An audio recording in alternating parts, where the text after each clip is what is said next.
আমরা বুঝে স্ক্যাম করছি না বুঝে স্ক্যাম করছি। ওখান থেকে $2500 আর্নিং আসছিল। এটা তখন আমি দেখতেও জানতাম না, এত সস্তা অ্যাড মনে হয় পৃথিবীর কোথাও নেই। which is wonderful. উনি ফার্স্টে হেডলাইন দিছে, Bangladeshi content creator tries to reduce hunger. এখনো মোবাইল দিয়ে শুট করেন? মোবাইল দিয়ে শুট করে, আইফোন দিয়ে? আইফোন দিয়ে। 1 বিলিয়ন ভিউজ ফোন দিয়ে। আমাদের 7 থেকে 8 কোটি টাকা রেভিনিউ আসে।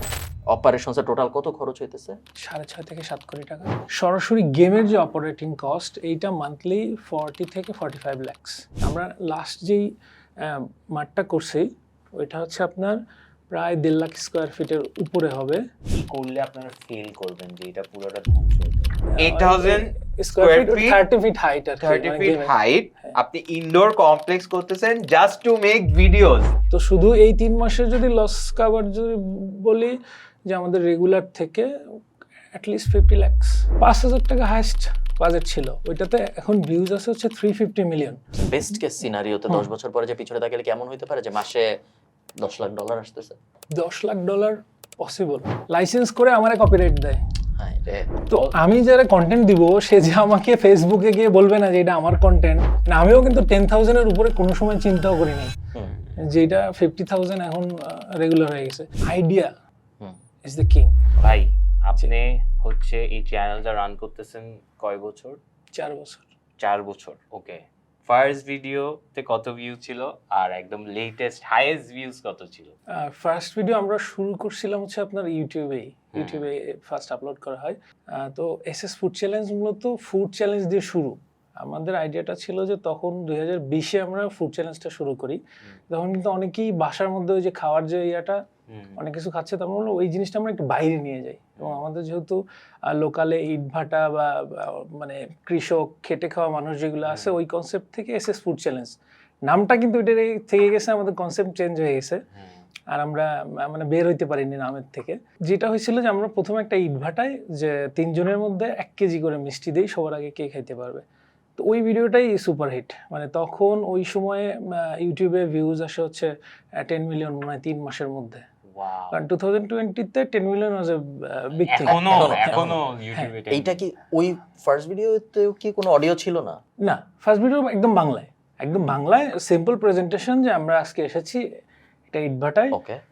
ওখানে আমার একটা ছোট ভাই ও প্রেজেন্ট করছিল ওর মতো করে। তখন আমি ঢাকাতে ওকে টাকা পাঠাইছি মিষ্টি কিনো, এখানে যাও। আপনি ছিলেন না পুরো জিনিসের মধ্যে? না, ওই সময় পুরো জিনিস ছিল আমি মোবাইলে কাজ করতেছি। ইটভাটার ম্যানেজার আমার এক ফুফাতো ভাই, ওনাকে বলছি মানে সব অ্যারেঞ্জ এন্ড সেট আপ করে দেওয়া। তো খাওয়া যারা আছে সবাই আর কি, মানে ইটভাটার বাকি সবাই, মানে আমরা এই যে 3 জন খাচ্ছি আর পুরো টেবিল রাউন্ড করে বসে আছে। এটা ছিল মানে একটা মজার একটা জিনিস। এবং আমরা দেখলাম ফেসবুকে তখন আমরা যাই নাই, বাট কপি করে ফেসবুকে অনেকেই ইউটিউবের থেকে বেশি ভিউজ নিচ্ছে। বাট ওইটা তো আমাদের জন্য একটা ভালো জিনিস। আচ্ছা, এই কন্টেন্টটা তো ভিউজ পাচ্ছে, but food challenge too much risky. মানে এমন হয়েছে যে বিরিয়ানি নিয়ে খাওয়াইছি দোকান থেকে কিনে, রাত্রেবেলা শুনি ওনার প্রচণ্ড গ্যাস, ওনার অ্যাসিডিটি হচ্ছে, বয়স 60 বছর। তো বুঝতেইছেন যে কি অবস্থা। এরকম অনেক কিছু হোমমেড করে নিয়ে যাচ্ছি, কিন্তু কিছু জিনিস ভ্যারাইটিসের জন্য। আর আরেকটা জিনিস হলো যে আমি কন্টেন্ট ক্রিয়েশনে প্রফেশনালি আসার আগে আমার একটাই চিন্তা ছিল যে এমন কোন একটা কন্টেন্ট ধরতে হবে যেটাতে রেগুলার ভ্যারাইটি এবং ইনোভেশন আনা সম্ভব। তো ফুড চ্যালেঞ্জের মধ্যে কতটুকু আনবো? তারপর গ্রামের মধ্যে, ঢাকাতে হইলে সেটা আলাদা বিষয় যে মোমোস এই মানে অনেক কিছু আনা যাবে। বাট গ্রামের মধ্যে দেখলাম যে ওই ভাত মাংস ছাড়া ভ্যারাইটিস আনতে পারতেছি না। তারপরে আবার ওই রিস্কটা যে কি খাওয়াচ্ছি, একবার টক ঝাল মিষ্টি একসাথে খাওয়াই ফেলছি, ওই জিনিসটা খেয়াল করি নেই। এটা নিয়ে পুরো মনে করেন পরে এমআরএস দেওয়া যে টক ঝাল একসাথে খাইলে তো মিষ্টি একসাথে খাইলে তো অ্যাসিডিটি হবেই। সো তখন আমি হচ্ছে যে এই গেমের চিন্তাটা আগে থেকেই ছিল। 20-তে কিছু গেম আমরা করছিলাম, বাট ওইগুলা সাকসেস করে নাই। গেম করছিলাম বলতে হচ্ছে যে আমাদের যে লোকাল বা গ্রামের ঐতিহ্যবাহী যে খেলাগুলো আছে, গোল্লা ছুট, কানামাছি, মানে ওইগুলো ট্রাই করতেছিলাম মানে কন্টেন্ট আপলোড করছি, ওইভাবে ভিউজ আসে। এগুলাও কি আপনি তখন ঢাকায় ফোনে বলতেছেন? না, তখন কোভিডের ফার্স্ট লকডাউনে আমি গ্রামে গেছি, মানে তখন তো অফিস প্রায় 2 মাস ছুটি। তখন কি আপনি চাকরি করেন? চাকরি করি। কি চাকরি? আমি জব করতাম হচ্ছে অস্ট্রেলিয়া বাংলাদেশ চেম্বার অফ কমার্সে অফিস সেক্রেটারি ছিলাম। ওখানে ওরা হচ্ছে যে বাইলেটারাল বিজনেস চেম্বার আর কি, বাংলাদেশ এবং অস্ট্রেলিয়ার দ্বিপাক্ষিক বিভিন্ন ব্যবসার ল, তারপর হচ্ছে ইনভেস্টমেন্ট বাড়ানোর জন্য কাজ করে। ডিসেন্ট চাকরি। হ্যাঁ, decent চাকরি। ভিডিও বানাইতে হবে, ওই অ্যাঙ্গেল কিভাবে মাথার মধ্যে আসলো? ভিডিও বানানো শুরু হয়েছে 2016 থেকে, ওকে, সো আরো আগে। আরো আগে থেকে। হ্যাঁ, আর চাকরি থেকে আমার যেটা সুবিধা হয়েছে, চাকরির সুবাদে আমি ভালো ভালো মানুষের সাথে বসতে পারছি, যেটা হচ্ছে যে আমার যিনি ইমিডিয়েট বস ছিল শাকিল আহমেদ খান স্যার, কোভিডে মারা গেছিলেন 2021 সালে, ওনার 4 বছর হবে মারা যাওয়ার। তো উনি সিআইপি ছিলেন 2004-এ। প্লাস হচ্ছে আমার যিনি প্রেসিডেন্ট, উনি 85 অ্যান্ড অ্যাক্টিভ, এখনো উনি বিজনেস করতেছে। এছাড়া 90 ইয়ারের এমডি, তারপরে আপনার হচ্ছে হঠাৎ যে করে উনি যে আমি আরে চিনি, ওরে চিনি। প্লাস হচ্ছে আরো অনেকে আছে, মুন্না সিরামিক্সের So, ওই মানুষ, crowdটার তো সাথে- ওনাদের সাথে আধা ঘন্টা 1 ঘন্টা করে বসে যা পাওয়া যায়, এবং তখন আপনার হচ্ছে অ্যাক্টিং ফরেন মিনিস্টার, প্লাস হচ্ছে minister of commerce, minister of industry, ওনাদের সাথে 1-2 ঘন্টা বসে ওই যে কর্নারে বসে থাকলেও এমন কিছু কথা পাওয়া যায় যেটা কিন্তু আমার বিজনেসে এই পজিশনে নিয়ে দাঁড় করানোর একটা মানে ইয়ে আছে, একটা তাদের reflection হ্যাঁ আছে। রিফ্লেকশন আছে। তখন 2016 সালে ভাই কিরকম ভিডিও বানাচ্ছিলেন? 16তে যেটা হয়েছে যে 16তে আমি অনলাইনে এই যে আর্নিং বা এগুলা করতেছি ফ্রম 2009। তাহলে আমরা 2009 থেকে বলেন সেটাই। 9 কি করতেন? যে নয় হচ্ছে আপনার craigslist.com নামে একটা জি, ইয়ে আছে। তখন কিন্তু আসলে আমাদের দেশে ম্যাক্সিমামই স্ক্যাম হইতো, আমরা বুঝে স্ক্যাম করছি না বুঝে স্ক্যাম করছি। তখন জব পোস্টিং করা লাগতো, বাংলাদেশ থেকে জব পোস্টিং করতো ফেক, তো ওই কাজটা করছি না বুঝে। যখন বুঝতে পারছি ততদিন অবশ্য কাজ শেষ হয়ে গেছে, বাংলাদেশে ব্লকও করে দিচ্ছে, ক্রেগলিস্ট থেকে ঢোকাও যেত না। ক্রেগলিস্ট হইলো একটা মার্কেট প্লেস যেখানে যে কেউ যে কোনো ধরনের জব পোস্ট করতে পারে, এবং যারা চাকরি ধরেন ঘাস কাটা থেকে শুরু করে অ্যাকাউন্টেন্ট সব শুধু জব গিগের কাজ সবকিছু হ্যাঁ। সবকিছু। ওকে, জি। তো ওই পোস্টিং এর ইউটিউব ফেসবুকের পোস্টিং কিন্তু অনেকটা সেম। তো ওই এগুলো করতেছিলাম 2016-তে গিয়ে। আমি যখন ইএমবিতে ভর্তি হই জগন্নাথ ইউনিভার্সিটিতে, তখন একটা মানে টিউশনি করতেছিলাম, টিউশনগুলো ছেড়ে দেই। তো আমার যিনি মানে বস বলি, ওই কাজগুলো যার কাছ থেকে নিতাম, বললাম হ্যাঁ এখন কি করতে পারি, মানে এখন তো হাতে কোনো অনেক কাজ time। নাই, হ্যাঁ টাইম আছে। তুমি বললো যে ইউটিউবে আপলোড করো, কিন্তু ওই সময় হচ্ছে যে রিয়েল কন্টেন্ট আপলোডিং এর বিষয়ে অত সচেতন না বাংলাদেশ, আর ইউটিউবও কপিরাইট বা এইভাবে হতো না। তখন ওই সকালবেলা চ্যানেল খুলে 1 ঘন্টার মধ্যে মনিটাইজ করে নেওয়া যেত। দুনিয়া মনে চলবে, বাংলাদেশের টিভি প্রোগ্রাম অনেকগুলো হয়, তালাশ বা অনেক কিছু, তো ওগুলো এখান থেকে কাট করো, এগুলো কই পাবা, এগুলো ওদের চ্যানেলেই পাওয়া যাবে। দেখা গেছে যে ফার্স্ট মান্থেই বা কোনো নাটকের ছোট অংশ কাট করো, যে পুরাটা দেখো, দেখে কোন সুন্দর একটা টাইটেল দিয়ে থাম্বনেল দিয়ে আপলোড করো। তো ফার্স্ট মান্থে আমার মনে পড়ে হচ্ছে যে প্রায় 1 কোটি ভিউজ আসে 18 দিনে আমার চ্যানেলে, যেটা আমি খুলি। তো ওখানে কি ছিল, ওই রেভিনিউ কত আসতেছে সে অনুযায়ী না, তো বলে 1 কোটি ভিউতে তোমাকে 1 লাখ টাকা দিব, এরকম একটা বিষয় ছিল। বিষয়টা মানে ওই ভাইয়া বলছিল যে হ্যাঁ 1 কোটি ভিউতে, সো উনি চ্যানেল খুলে দিছিল, আপনি ওনাটা ম্যানেজ করতেছেন, এরকম সেটআপ? উনি খুলে দিছে, আমার কাছেই সব ছিল, ওটাকে আমি হচ্ছে ওনার অ্যাডসেন্সের সাথে কানেক্ট করে দিছি। তো মজার বিষয় হচ্ছে যে ওখান থেকে $2500 আর্নিং আসছিল, এটা তখন আমি দেখতেও জানতাম না, অ্যানালিটিক্সে গেলেই যে রেভিনিউটা দেখা যায়, পরে এটা দেখতে পারছি। তো যখন 1 লাখ পরে বললো যে না ডলার তো কম এই সেই, তখন মনে হয় 80 টাকা, তখন 75,000 দেয়, বাট 18 দিনে 75 বিগ অ্যামাউন্ট। তো সেকেন্ড মান্থে গিয়ে করলাম, পরে হচ্ছে থার্ড মান্থে, তখন 17 সালের লাস্টের দিকে কিন্তু ওই যে এই সিস্টেমটা আসলো হচ্ছে আপনার কিপ ইট রিয়েল, ইউটিউবের যে স্লোগানটা, তখন থেকে আমাদের যতগুলো অ্যাকাউন্ট ছিল ওভারনাইট সব আউট। তো তখন থেকে যে একটা জিনিস মাথায় আসলো যে না, কন্টেন্ট ক্রিয়েশন রিয়েল কাজ করার ট্রাই করাটা শুরু করলাম। আমার প্রথম চ্যানেল হচ্ছে উই এক্সপ্লোরে আমার হচ্ছে আপনার র্যান্ডম হচ্ছে, তখন অ্যারাউন্ড মি টিভি একটা চ্যানেল আছে, ওরা দেখছে ঘুরে ঘুরে কাজ করতো, তা আমরা দেখছি র্যান্ডম ভিডিওগুলা করা শুরু করি। তো আমি যে বললাম যে মাথার মধ্যে সবসময় ছিল এমন একটা কাজ করতে হবে যেখানে রেগুলার ইনোভেশন আনা সম্ভব এবং কন্টিনিউয়াস মানে 1000 কন্টেন্ট বানানো সম্ভব এই কনসেপ্টে। তো ওইটাই দেখা গেছে 17 থেকে চলতে চলতে 21-এর যখন সেকেন্ড লকডাউন, তখন হচ্ছে আমরা প্রথম এই গেমিং কন্টেন্ট, যেটা খেলার সাথে মানে খেলা করে খাবার জেতার যে বিষয়টা, ওইটা ফার্স্ট একটা আমরা কাজ করি। তখন আমি কোভিডের 21-এ আবার লকডাউন হয়, তখন গ্রামে যাই। তো তখন আমরা এসএস ফুড চ্যালেঞ্জের জন্য ফুড চ্যালেঞ্জটা করতেছি, পাশাপাশি একটা খেলা করি যেটা হচ্ছে আপনার একদম বাড়ির উঠানেই 5টা বাচ্চা, তো ছোটদের দিয়ে কাজ শুরু করি, যে ওরা ধরেন যে 3টা স্টেপ দিয়ে দিই, 3 রাউন্ডে খেলা হবে, 3টা মিলে সবচেয়ে বেশি যে মানে যে ডিস্টেন্স পাস করতে পারবে ও হচ্ছে উইনার। ওর একটা ফুটবল দিব, আর হচ্ছে প্রত্যেকটা স্টেপে স্টেপে ওর ফুড রাখা আছে, কোনোটায় জুস আছে, বিস্কিট আছে বা চানাচুর আছে। লাস্টে ওরা বলে দিলাম যে তোমার ফেভারিট প্লেয়ার মেসি, তো মেসি তোমার এই পুরস্কারটা দিছে। তখন হচ্ছে ওইটা আমরা যখন ইউটিউবে আপলোড করি, ওইটা প্রায় 7 দিনের মধ্যে 3 to 4 মিলিয়ন ভিউজ হয়ে গেল। তো যেটা হচ্ছে যে আমাদের সেকেন্ড কোনো ফুড চ্যালেঞ্জের ভিউজও 10 মিলিয়নের পরে আর 1-2 মিলিয়ন রেগুলার পাস করে নাই। ওকে। এবং আমরা তখন ফেসবুকে ট্রাই করতেছি আপলোড করে, আর ফেসবুকে যেটা হলো, ফেসবুকেও সেম রেসপন্স।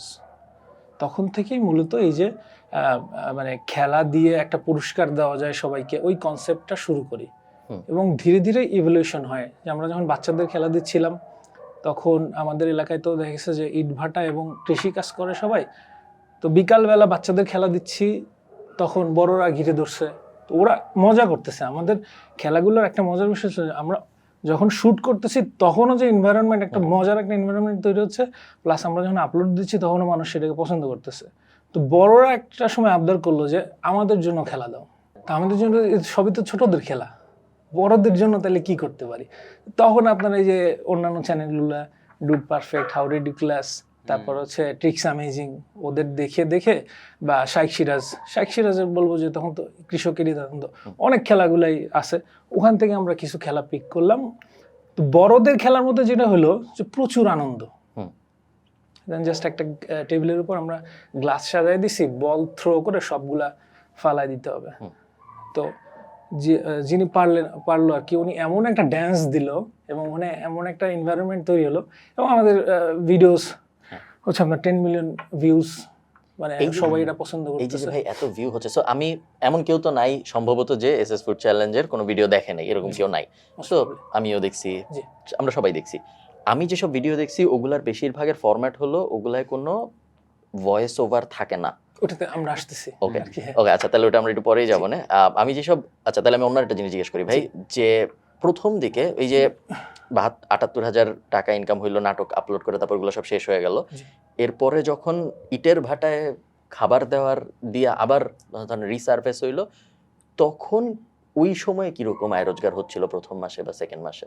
ভালো হচ্ছিল, মানে গুড এনাফ যে আমরা হচ্ছে রিইনভেস্ট করতে পারি। আমি প্রথম থেকেই যেটা করছি, যে ধরেন যে আমরা তো এখন ওই কন্টেন্টের পিছনে তো আমার 5-6 হাজার টাকার বেশি খরচ হয়নি, বাট আর্নিংটা ছিল তো প্রায় $1,000।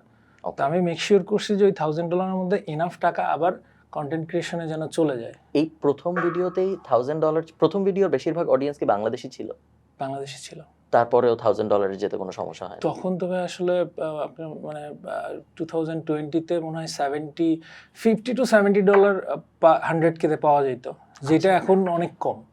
বাট আমি যখন 2016 সালের কথা বলতেছি, তখন কিন্তু মানে 3 মিনিটের একটা ভিডিও, 4 মিনিটের একটা ভিডিও থেকে ইউটিউবে তখন মানে $100 to $150 পাওয়া যেত, যেটা এখন 10 টাইমসেরও কম, 10-15 বেশি কেউ পাবে না 16-17-এ।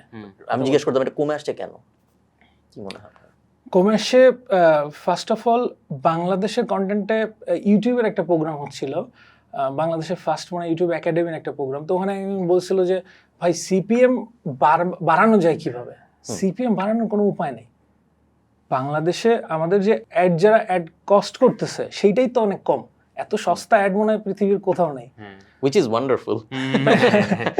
সো which is মার্কেটার সহজ ভাষায় যদি বলি, যত মানুষ অ্যাড দিবে ইউটিউবে তত ক্রিয়েটরদের জন্য ভালো, বিকজ একটা অ্যাড আরেকটার সাথে বাংলাদেশি অডিয়েন্সের কথা বলি, যে আমাদের অ্যাডগুলো যদি দামি হয় বা অ্যাডগুলো যারা মার্কেটার তারা যদি খরচ বাড়ায়, তখনই তো আমরা বেশি পাইতে পারি, বিকজ এখন অ্যাডের জন্য কম্পিট করতে হচ্ছে না। সেটাই। ওকে, সো আপনি ভিডিও দেওয়া শুরু করলেন, আপনি কথা শুনে বোঝা যাচ্ছে যে আপনি এগুলো এক্সপার্ট, বাট তখন থেকেই কি বুঝতেন নাকি এটা উইথ টাইম বুঝছেন? আমি শুরু থেকেই যে 2016-17 থেকেই রিসার্চ বা স্টাডি করার চেষ্টা করতাম প্রচুর বেশি। হয়তো আমি জানতে মানে পারতেছি না, সাকসেস হচ্ছি না, কিন্তু আমি জানি এইটা করলে এটা হবে আর কি, সাকসেস হওয়া যাবে, হয়তো ক্লিক করতেছিল না। তো স্টাডিটা বরাবরই ছিল যে থাম্বনেইল কিভাবে কাজ করতে হবে বা টাইটেলে কিভাবে কাজ করতে হবে। যেমন ফেসবুকে কোনটা আপলোড দিব না থেকেও সবচেয়ে বেশি ইম্পর্টেন্ট হচ্ছে কি দিব না বা কোন ওয়ার্ডটা ইউজ করব না। একটা ওয়ার্ড ইউজ করার জন্য রিচ এত কমে যায় বা এমন কিছু হইতে পারে, ওই নলেজটা মেনটেন করে আমরা আসতেছি জন্য যে 4 বছর একটা লিমিটের মধ্যে আমাদের মানে রিচ আছে, ভিউজ আছে। আমি একটা জিনিস হয়তো মানে আপনি হয়তো মাথার মধ্যে ভাবতেছেন যে আগের কাহিনী বলি, তারপর মাঝখানের কাহিনী বলি, তারপর পরের কাহিনী বলবো, কিন্তু আমার পরের কাহিনী জানতেই বেশি। আপনি আমার বলেন যে এখন সিস্টেমটা কি, যে পুরো প্রথম থেকে বলেন যে প্রথমে আমি এটা ভাবি, তারপরে এটা হয়, তারপরে এটা এই জায়গায় আপলোড হয়, তারপরে এটা হয়। আমাকে একটু বলেন যে এখন আসলে কিভাবে চলে, তারপর আমি আরো টাকা পয়সা রিলেটেড জিনিস জিজ্ঞেস করব। আচ্ছা, এখন যেটা হচ্ছে, এখন প্রায় 1.5 বছর হলো আমরা একটা ফরম্যাটে কাজ করতেছি। সেটা হচ্ছে আমরা 2টা কম্পিটিটরের জন্য প্রায় মিনিমাম 15টা থেকে 20-25টা স্টেপ সাজিয়ে দিই। ওকে, মানে খেলাগুলো থাকে। তো দেখছি গত 4 বছরে যেটা হয়েছে, আমরা প্রত্যেক বছরেই কোনো না কোনো নতুন আইডিয়াতে গিয়ে সম্পূর্ণ মানে ভ্যারাইটিসটাই চেঞ্জ করে ফেলতে পারছি। বাট রিসেন্ট টাইমে সেটা হয়নি অনেক দিন, যেটা আমাদের জন্য একটা ক্রাইসিস। মানে যেদিন ওইটা হবে সেদিন আবার আমরা হয়তো বুম করব, যে এই গেমগুলাই একদম ভিন্নভাবে উপস্থাপনা। সো এখন যেটা হয় 2টা কন্টেস্ট্যান্ট বড়, বাচ্চাদের জন্য এখন আর তেমন কিছু করা হয় না? বাচ্চাদের জন্য আমাদের আলাদা চ্যানেল আলাদা আছে, এসএস ফুড চ্যালেঞ্জ জুনিয়র। ওইটাতেও ইউটিউবে 4.2 মিলিয়ন সাবস্ক্রাইবার। ওকে, ওইটা আমার ছোট ভাই করতেছে আর কি। Perfect naming. সো আপনি যখন একটা ভিডিও এবং প্ল্যান খুব করেন, ভালো করে ধরে ফেলছে, মানে পুরো আলাদা ইউনিট। That's good. আপনি একটা ভিডিও ধরেন, আমি কালকে একটা এসএস ফুড চ্যালেঞ্জের ভিডিও আপলোড করব। জি, ফার্স্ট প্ল্যান থাকে চ্যালেঞ্জ হইতে হবে। হ্যাঁ। এটার কারণ কি? চ্যালেঞ্জই কেন? আপনি মানে এমন ভাবে বলেন যাতে ও কপি করতে পারে। আপনাকে কপি, মনে করেন আপনার ছোট ভাই, ও এখন একটা সাইড চ্যানেল বানাবে, ওর একটা গ্রামে পরিচিত ভাই মিডল, জুনিয়র মিডল, এরকম কিছু একটা আপনি একটু স্টেপ বাই স্টেপ বলেন যে ও কি আচ্ছা, করবে। এখন যে আমরা স্টেপে আসি, এটা তো বলতেছি যে টাইম টু টাইম এটা আমরা একটা মানে কি বলবো, এটা ইভলিউশন বলে, ইভলিউশনের মধ্যে আমরা চলে আসি এটাতে। তো আমরা ওই ধারাতেই আমরা যখন ফার্স্ট এই ভিডিওটা আপলোড করি, মজার বিষয় হচ্ছে যে এখন আমরা একটা কন্টেন্টের পিছনে অনেক সময় 2 লাখ থেকে 5 লাখ টাকা খরচ হয়ে যাচ্ছে একটা কন্টেন্টে। বাট ফার্স্ট যে কন্টেন্টটা, ওইটাতে ভিউজ আসে 350 মিলিয়ন প্লাস, যেটা আমরা এখনো কিন্তু মানে সারপাস করতে পারি নাই। ওইটাতে খরচ ছিল হাইস্ট 5,000 টাকা। বাট ওই আইডিয়াটা হচ্ছে বেস্ট, মানে ওইভাবে মানুষ জিনিসটা এত পছন্দ করছে। এবং সিম্পল 3টা স্টেপের খেলা 3 মিনিট পুরাইতেও পারি নাই, 2 পয়েন্ট সামথিং। বাট স্টিল ওইটার ভিউজ আমরা এখনো ক্রস করতে পারি নাই, যে আমরা কত কিছু নিয়ে আসছি। সো ঠিক আছে। সো ধরেন আমি একটা চ্যালেঞ্জ সাজাবো, একটা চ্যালেঞ্জ বলো। হ্যাঁ, ধরেন যেরকম আমি দেখছি হচ্ছে যে আমাদের প্রথম আমাদের প্রথম যে বিষয়টাতে, সেটা হচ্ছে হুক পার্ট। হুক পার্টটাতে কতটুকু ইনোভেশন আনা যায়। রিসেন্ট টাইমে যখন আমরা হচ্ছে একটা রকেট শেপ বানাইছি, রকেট শেপ দিয়ে আমরা টোটালি 3টা গেম করছি, এবং 3টা গেমে প্রায় 600 মিলিয়ন ভিউজ আসছে। ওর বিভিন্ন মানে রকেট শেপ হচ্ছে জাস্ট রকেটের মতো একটা শেপ, রকেটই ধরি, রকেটের উপর হয়তো বসে কোনো সময় স্লাইড করে নামতেছে, রকেটকে কোনো সময় হচ্ছে স্ম্যাশ করে উপরে বেলুন পপ করতেছি। সো এইটা হচ্ছে মোস্ট ইম্পর্টেন্ট। যে কোনো একটা খেলা বা চ্যালেঞ্জ সাজাইতে গেলে আমার টিমকে আগে আমাকে ওরা জানায় যে ভাই এইটা করবো ফার্স্টে। আপনি আমিনকে একটা আইডিয়া দেন যেটা দিয়ে শুরু করতে পারবে একটা চ্যালেঞ্জ, যেটা চুরি করতে পারবো। চুরি সামনাসামনি বলতেছে, চুরি না। আচ্ছা, চ্যালেঞ্জ যদি ইজিলি যদি করতে হয়, তাহলে হচ্ছে যে আমাদের যে অনেকগুলো মানে আমি যে বললাম যে আমাদের ফার্স্ট টু লাস্ট 15-20টা স্টেপ থাকে, সেখান থেকে ইন্টারেস্টিং কোনো একটা স্টেপ নিয়ে কাজ করতে হবে। কারণ আপনি যদি ইজিলি বা চিপলি বলেন, তাহলে আমরা যেই স্কেলে করতেছি, যেভাবে করতেছি, সেটার জন্য প্রচুর পরিমাণে ইনস্ট্রুমেন্ট লাগবে, আপনার মেকানিক লাগবে, ইঞ্জিনিয়ারও লাগবে, প্লাস হচ্ছে স্পেস লাগবে। তাহলে ওরকমই একটা স্টেপ দেন যেটার জন্য অত কিছু লাগে না। 10,000 বাজেট, হ্যাঁ 10,000 ভিডিওর বাজেট। 10,000 বাজেটের জন্য এখন যারা করতেছে, এখন কিন্তু এই যে টিকটক গেম যেগুলো, অনেকে টেবিল গেমগুলা বাংলাদেশে অনেকে করতেছে, হয়তো বাবা মেয়ে খেলতেছে। ওকে, কিরকম খেলা? খেলাটা হচ্ছে যে সামনে হচ্ছে আপনার আমিন ভাই এক সাইডে, আমি এক সাইডে, ওইখানে 3টা হচ্ছে আপনার কাপ থাকবে, এই সাইডে 3টা কাপ থাকবে। কে আগে মনে হচ্ছে বল ড্রপ করে ওই 3টা কাপ ফিল করতে পারে, ওকে, আর তারপর তাকে আমি কিছু একটা দিব, না দিলেও হয়, না দিলেও হয়। না দিলে যেমন আমাদের এখন খেলাগুলোতে কিন্তু আমরা এসএস ফুড চ্যালেঞ্জের রিওয়ার্ড পার্টটা আমরা বাদ দিয়ে দিছি। ও তাই? কেন? কেনটা হচ্ছে যে খরচ। আপনার না খরচ না, রিওয়ার্ড পার্ট আমি দিচ্ছি, ক্যামেরাতে দেখাচ্ছি, মানে আমরা ও। কন্টেন্টে দেখাচ্ছি না, ইউটিউবে ওটা দিচ্ছি। এটার reason? ফেসবুকের রিজনটা হচ্ছে যে প্রথমে হচ্ছে যে একটা রং মেসেজ দেয় হচ্ছে যেটা আপনার এসএস ফুড চ্যালেঞ্জ মানে খাবারের জন্য সবাই খেলে, এই নামটা আমি চেঞ্জ করতে রাইট টাইমে পারি নাই। এখন যখন যার কাছে জিজ্ঞেস করি বলে যে না চেঞ্জ করার দরকার নাই, it has become a brand. আমি সালে ভাইয়ের কাছে জিজ্ঞেস করছি ভাইয়া কি করবো, তাহলে ভাই হচ্ছে ইউটিউব বাংলাদেশ ক্রিয়েটর ম্যানেজার। হ্যাঁ হ্যাঁ ভাইয়া প্রায় 1.5 বছর হলো আমাকে কনসাল্ট করতেছে, আমার রেগুলার মিট হয় মানে অনলাইনে। তো ভাইয়াও সাজেস্ট করে নাই। আর হচ্ছে সিএনএন আমাদের একটা কাভারেজ আসছিল, উনি প্রায় 6 মাস আমাদের সাথে মানে কথা বলে ভিডিওতে দেখে বিভিন্নভাবে ইন্টারভিউ করে ওনার একটা কন্টেন্ট লিখছে। আমার যেটা খারাপ লাগছে, তো উনি ফার্স্টে হেডলাইন দিছে Bangladeshi content creator tries to reduce hunger. আমি বললাম আমি আপনার সাথে 6 মাস কথা বললাম, আমি আপনাকে বারবার বলছি যে না এখানে কেউ খাবারের জন্য খেলতেছে না। আমি পুরস্কারটা এই জন্য দিচ্ছি যে পুরস্কারটা গ্রামের মানুষের জন্য দুইটা সবচেয়ে ইফেক্টিভ, হয় আমার লিকুইড মানি দিতে হবে, নাহলে এই চাল ডাল তেল চিনি কি হয় আমরা প্রেশার কুকার রাইস কুকারও দিই। এমনও মানুষ আছে তার বাসায় 10টা রাইস কুকার আছে, আমাদের পুরস্কারের 10টা রাইস কুকার দেশে কি করবে, ওইটা যদি সেলও করতে যায় তাহলে হাফ প্রাইস পাবে। আর চাল ডাল তেল চিনি কারো বাসায় যদি 100 লিটারও থাকে থাকুক না, উনি 5 বছর খাবে বা 2 বছর খাবে যতদিন, নাহলে সেল করবে লিকুইড মানি 90% দামে সেল করবে। পরে ওনাকে আমি ওই যে আর্টিকেল যেটা ওইটা উনি চেঞ্জ করছে, ওটা হেডলাইন চেঞ্জ করছে, বাট যে ভিডিওটা বানাইছে সেই ভিডিওতে বোল্ড করে পুরাটা 3 মিনিটের ভিডিওতে পুরাটা ওইটাই লেখা, নিচে স্ক্রলে দেওয়া যে বাংলাদেশি ইউটিউবার পুরো ট্রাইস একটা টু উল্টা রিডিউস message। হাঙ্গার। তো আমি বললাম বলছে ভাই এটা আসলে ক্লিক বেইট, স্টোরি কিন্তু সুন্দর, ভিডিওর যে স্টোরিটা ওটা খুবই সুন্দর, উনি আমাদের একদম বেস্ট পার্টটা দেখাইছে এবং দেখেছে বাংলাদেশে ইনফ্লেশনের জন্য কেন এই প্রাইসটা দেওয়াটা ঠিক আছে, এবং আমাদের কাজটাকে সে খুব ভালোভাবে মানে ইয়ে করছে। কিন্তু ওই যে ওই লাইনটা আগের স্টেপটা ফেরত আসি। সো একটা চ্যালেঞ্জ বানাইলো 7-8 মিনিট লম্বা। কয়টা ক্যামেরা লাগবে, কয়টা অ্যাঙ্গেল লাগে সাধারণত? আমরা একটা ক্যামেরা দিয়ে কাজ করি, লেটেস্ট মডেলের আইফোন সবসময় আমরা ইউজ করি একটাই। ওকে, এখনো এখনো মোবাইল দিয়ে শুট করেন? মোবাইল দিয়ে শুট করি, আইফোন দিয়ে? 1 বিলিয়ন ভিউজ ফোন দিয়ে। ওকে, হ্যাঁ আমাদের এখানে 3টা ক্যামেরা। আমরা ভিউ পাবো 10,000। আমাদের বিষয়টা হচ্ছে কি ক্যামেরা হচ্ছে আমাদের জন্য সবচেয়ে ভালো সলিউশন, কারণ হচ্ছে যে আমাদের যে গেমগুলো দেখেন, আমাদের লাস্ট যেটা আছে একটা হচ্ছে আপনার আলটিমেট ফ্লাই চ্যালেঞ্জ, মানে ও উপর থেকে কেবল কারের মতো একটা চলে আসে, তো ও যে স্পিডে আসতেছে কে ক্যামেরা নিয়ে হচ্ছে আপনার দৌড়াইতে পারবে। বাট আমার ক্যামেরাম্যানও কিন্তু আমি মানে হ্যাটস অফ টু হিম, ও যেইভাবে দৌড়ায় শুটগুলা করে, তারপর পিছনে দৌড়াইতে হয়, কিন্তু শুধুমাত্র মোবাইল দিয়ে সম্ভব। এবং আইফোনের যে আইএসও বা আপনার স্টেবল করার যতটুকু ক্ষমতা আছে, আমার মনে হয় না ওই রেড ম্যাজিক বা অনেক দামি এবং ক্রেন লাগবে। মানে আমি আপনি ক্যামেরাম্যান কিভাবে হায়ার করেন? ফিটনেস দেখে মনে হয় না ক্যামেরাম্যান হচ্ছে মজার বিষয় হচ্ছে যে ক্যামেরাম্যান ওর নাম হচ্ছে মনিরুল, ও আমাদের আবার হচ্ছে যে আমার যে এই যে প্ল্যানিং টিমের বলা যায় ওই হেড, টিম অ্যাকশনের বা আমার প্ল্যানিং যত ইন্টারেস্টিং জিনিসগুলা ওর মাথার থেকেই আসে, এই জন্য টিমের নাম হচ্ছে টিম অ্যাকশন, ওরা দুইজন আর কি। এবং ক্যামেরাম্যান একদম ওই 4 বছর ধরে একজনই। কি বলতেছেন আপনি? এগুলা সহজ, কোনো সমস্যা নেই, ওর একটা আইফোন আছে অলরেডি, হ্যাঁ, কোনো সমস্যা নেই। ওর ভিডিও বানানোর চেষ্টা করলো, ভিডিও হয়ে গেল। এরপরে কোনো স্পেশাল টাইপের এডিটিং বা এরকম কোনো নলেজ ক্যাপচার যেইভাবে বানাইলেও ভালো হয়? আমাদের ভিডিওতে কোনো এডিটিং একদমই নাই, মানে আমাদের জাস্ট হচ্ছে আমরা র ভিডিও আপলোড করি, জাস্ট শুরু কোন জায়গা থেকে করব শেষ কোন জায়গায় করব।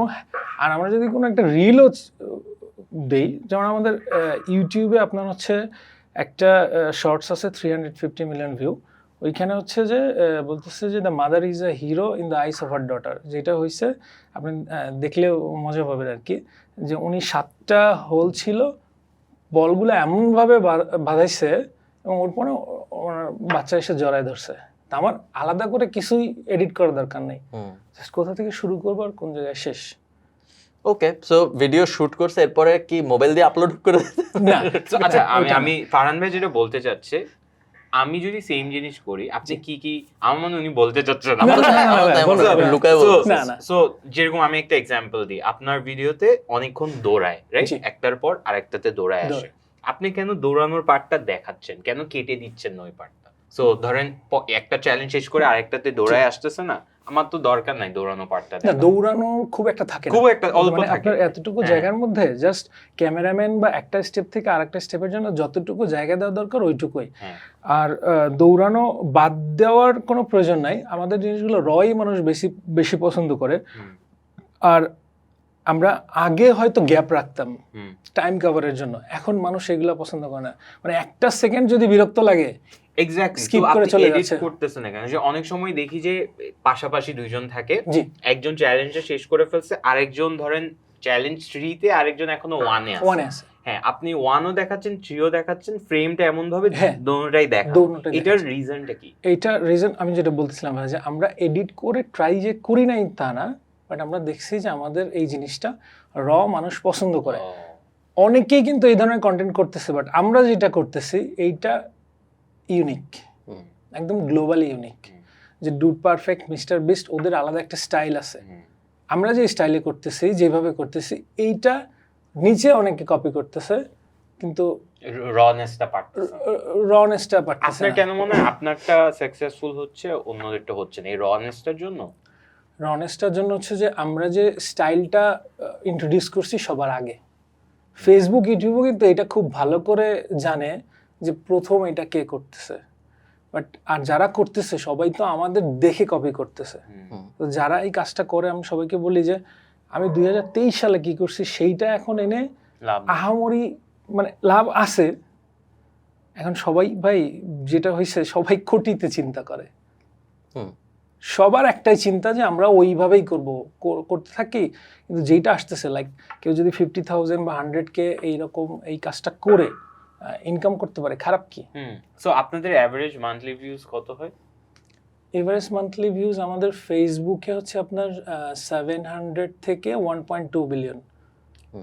2 বিলিয়ন? 1.2 বিলিয়ন 1.2 বিলিয়ন ভিউজ ফেসবুকে, শুধু ফেসবুকে আ মান্থ? আমার মনে হয় পুরো জীবন বিলায় ইউটিউবে 1 বিলিয়ন মনে হয় না হইছে। কোত্থেকে হবে? হবে না, হয় না। হাইয়েস্ট 40-50 হবে ইউটিউবে আপনার। আমাদের আসে হচ্ছে না না, আমি বলতেছি সব ভিডিও মিলায় 8 বছর মিলায় আচ্ছা, আচ্ছা।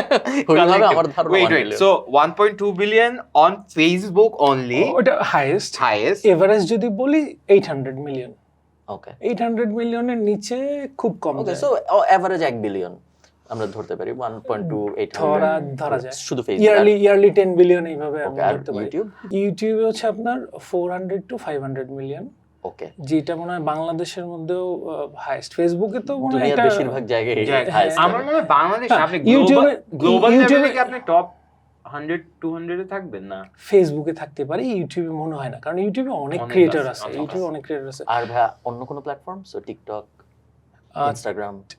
ইনস্টাগ্রামে একটা ভালো ভিউজ আসতো আমাদের আগের যে ফরম্যাটটা ছিল, ওই ফরম্যাটটা মানুষ পছন্দ করতো। মানে আমার 1.3 মিলিয়ন হয়েছে মানে 1 বছর আগে। এরপরে এখন ইনস্টাগ্রামে আর 1 বছরে 1 লাখও বাড়ে নাই, কারণ দেখতেছি যে 80,000 লোক ফলো করলে আবার 90,000 আনফলো করতেছে ইনস্টাগ্রামে। সো ইনস্টাগ্রামে এটা আর বাড়ে নাই। টিকটকে হিউজ একটা ভিউজ আসে। আমাদের যে ভেরিফাইড অ্যাকাউন্ট আছে ওইটাতে 100 থেকে 200 মিলিয়ন ভিউজ আসে। বাট যারা কপি করে, আমি মনে হয় একটা মাসে আমি হিসাব করে দেখছি যে আলাদা আলাদা যদি 10-12টা গেম হিসাব করছি, যে প্রায় 2 বিলিয়ন ভিউজ কপি অ্যাকাউন্ট থেকে টিকটকে আসতেছে। কপি অ্যাকাউন্ট বলতে বোঝাচ্ছেন যে আপনার ভিডিও ডাউনলোড করে আবার আমার আপলোড করছেন? video- যেটা আপনি 2016 তে করছেন, ওইটা আপনার চ্যানেলের সাথে করতেছে। আমরা কিন্তু ভিডিওটা করি হচ্ছে ফেসবুক প্রাইমারি, ফেসবুকে আগে যায়, তারপরে ইউটিউবে। এটা খুব ইম্পর্টেন্ট যে কোন চ্যানেলের কোন প্ল্যাটফর্ম থেকে আপনার বেশি ভিউজ আসতেছে সেটার প্রায়োরিটি না দিলে ওরাও আপনাকে দিবে না। যেটা হয়েছে যে এসএস ফুড চ্যালেঞ্জ জুনিয়রের ক্ষেত্রে আমি যদি বলি, ওরা ফেসবুকে মনিটাইজেশন পাচ্ছিল না, কারণ ছোটদের ভিডিও ফেসবুকে অনেক বিষয় আছে। তো ইউটিউবে ওদের মান্থলি দেখা গেছে যে আপনার 40 মিলিয়ন থেকে 100 মিলিয়ন ভিউজ আসতো।